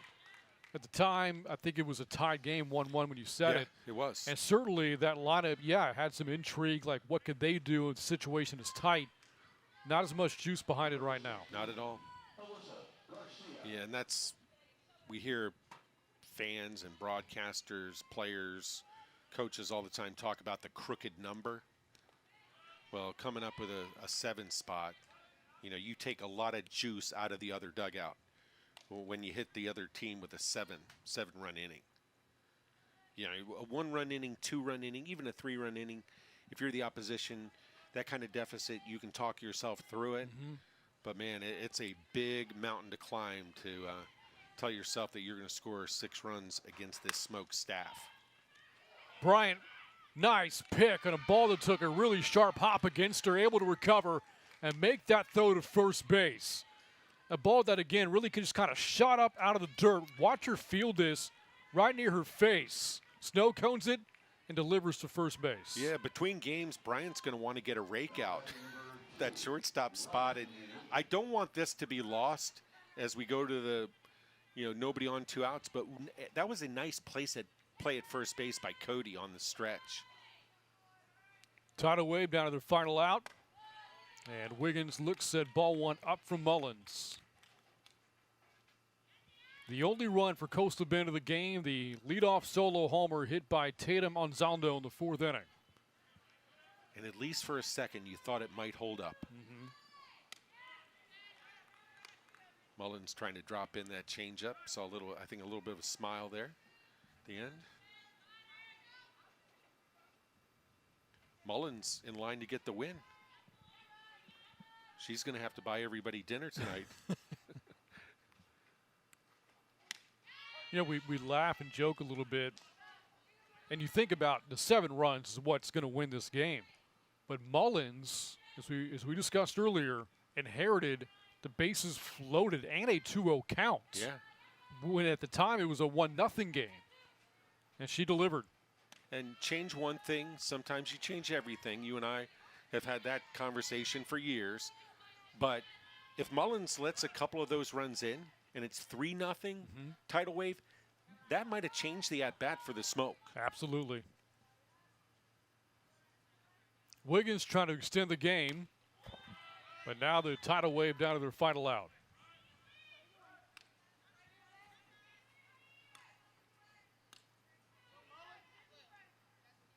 More softball for both of these teams the rest of the weekend. All 4 teams playing 4 games. All 4 in action today, tomorrow, Saturday, and Sunday. This game was a good start to the weekend. I keep calling it a celebration of the league. Is a good take there by Wiggins, but a celebration of, you know, professional fast pitch softball. And there's not much drama necessarily right now, but for much of this ball game, it was a 1-run game, and there was a lot of intrigue surrounding this thing. So the game extends now to another hitter. Chelman comes up for the second time and takes a strike.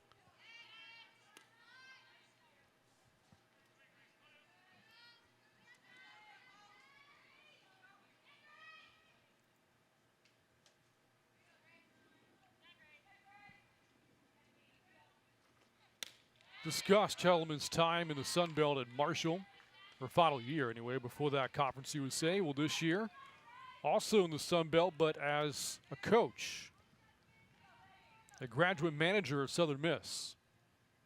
So she's seen Jessica Mullins in the circle. Different angle, different vantage point. And I'm sure had probably some responsibility in scouting and video against Mullins.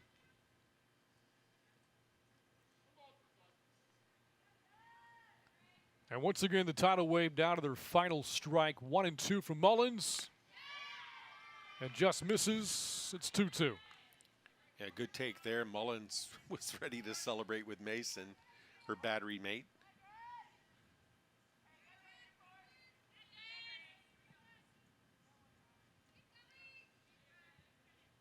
Two balls, 2 strikes to Chelman. Fouls it away. Again, Mullins coming in relief of Autumn Pease. Carried a big chunk of the workload today. Pease, 5 2/3, strikes out 5, only gives up a single earned run. Yeah, Pease was really good. And Pease won't get the win, but she should get a lot of credit for the work she put in. Check swing that again goes foul. So Pease now in her last 2 appearances here, 10 2/3 innings, just 1 run given up, only 1 walk.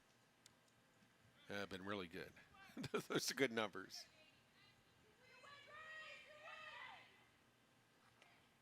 Swung on, and that's going to land into center field for a base hit for Chelman.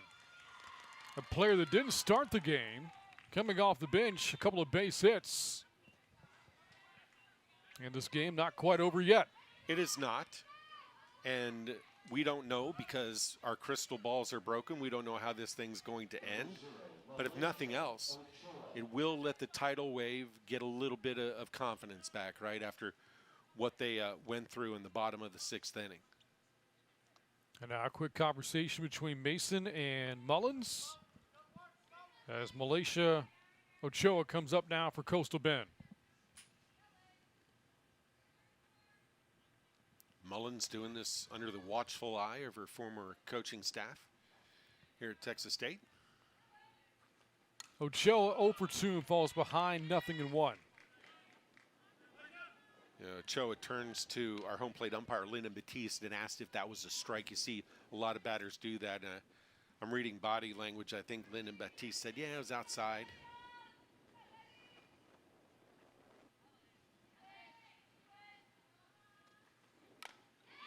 Once again, the Tidal Wave down to their final strike.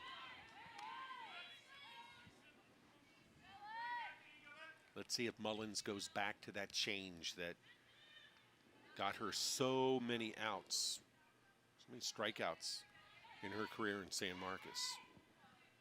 0-2 from Mullins. Swing and a miss. Struck her out on the ball up in the zone. And that's going to end the game and another stellar comeback win for the Texas Smoke. And with that, they've won 8 straight, maintaining their stranglehold in first place in the WPF. And again, our player of the game, Silent Rain Espinosa, in a 1-1 game in the bottom of the 6th inning, delivers a bases-clearing double, just missing a grand slam by mere inches. This base hit broke the 1-1 tie, scoring all 3 runners on, made it 4-1. The Smoke could play add-on in the 6th inning as well, as they put up a 7 spot and win this game by a final of 7-1. A lot of big at-bats in that half inning, clearly. How about Espinosa? Makes the move defensively to second base where she's played some before and is able to lock in, again, work that count to her advantage. When she got her pitch, she knew what to do with it. Well, that's going to wrap up our coverage of Game 1 of the doubleheader. For Bill Colhane, I'm Brand Freeman saying so long from San Marcos, Texas. The final score, the Smoke 7, the Tidal Wave 1. For more information on WPF, log on to WProFastPitch.com. This has been a presentation of the WPF. Stay tuned for Game 2 of our doubleheader coming up next between the Texas Monarchs and the Hub City Adelitas.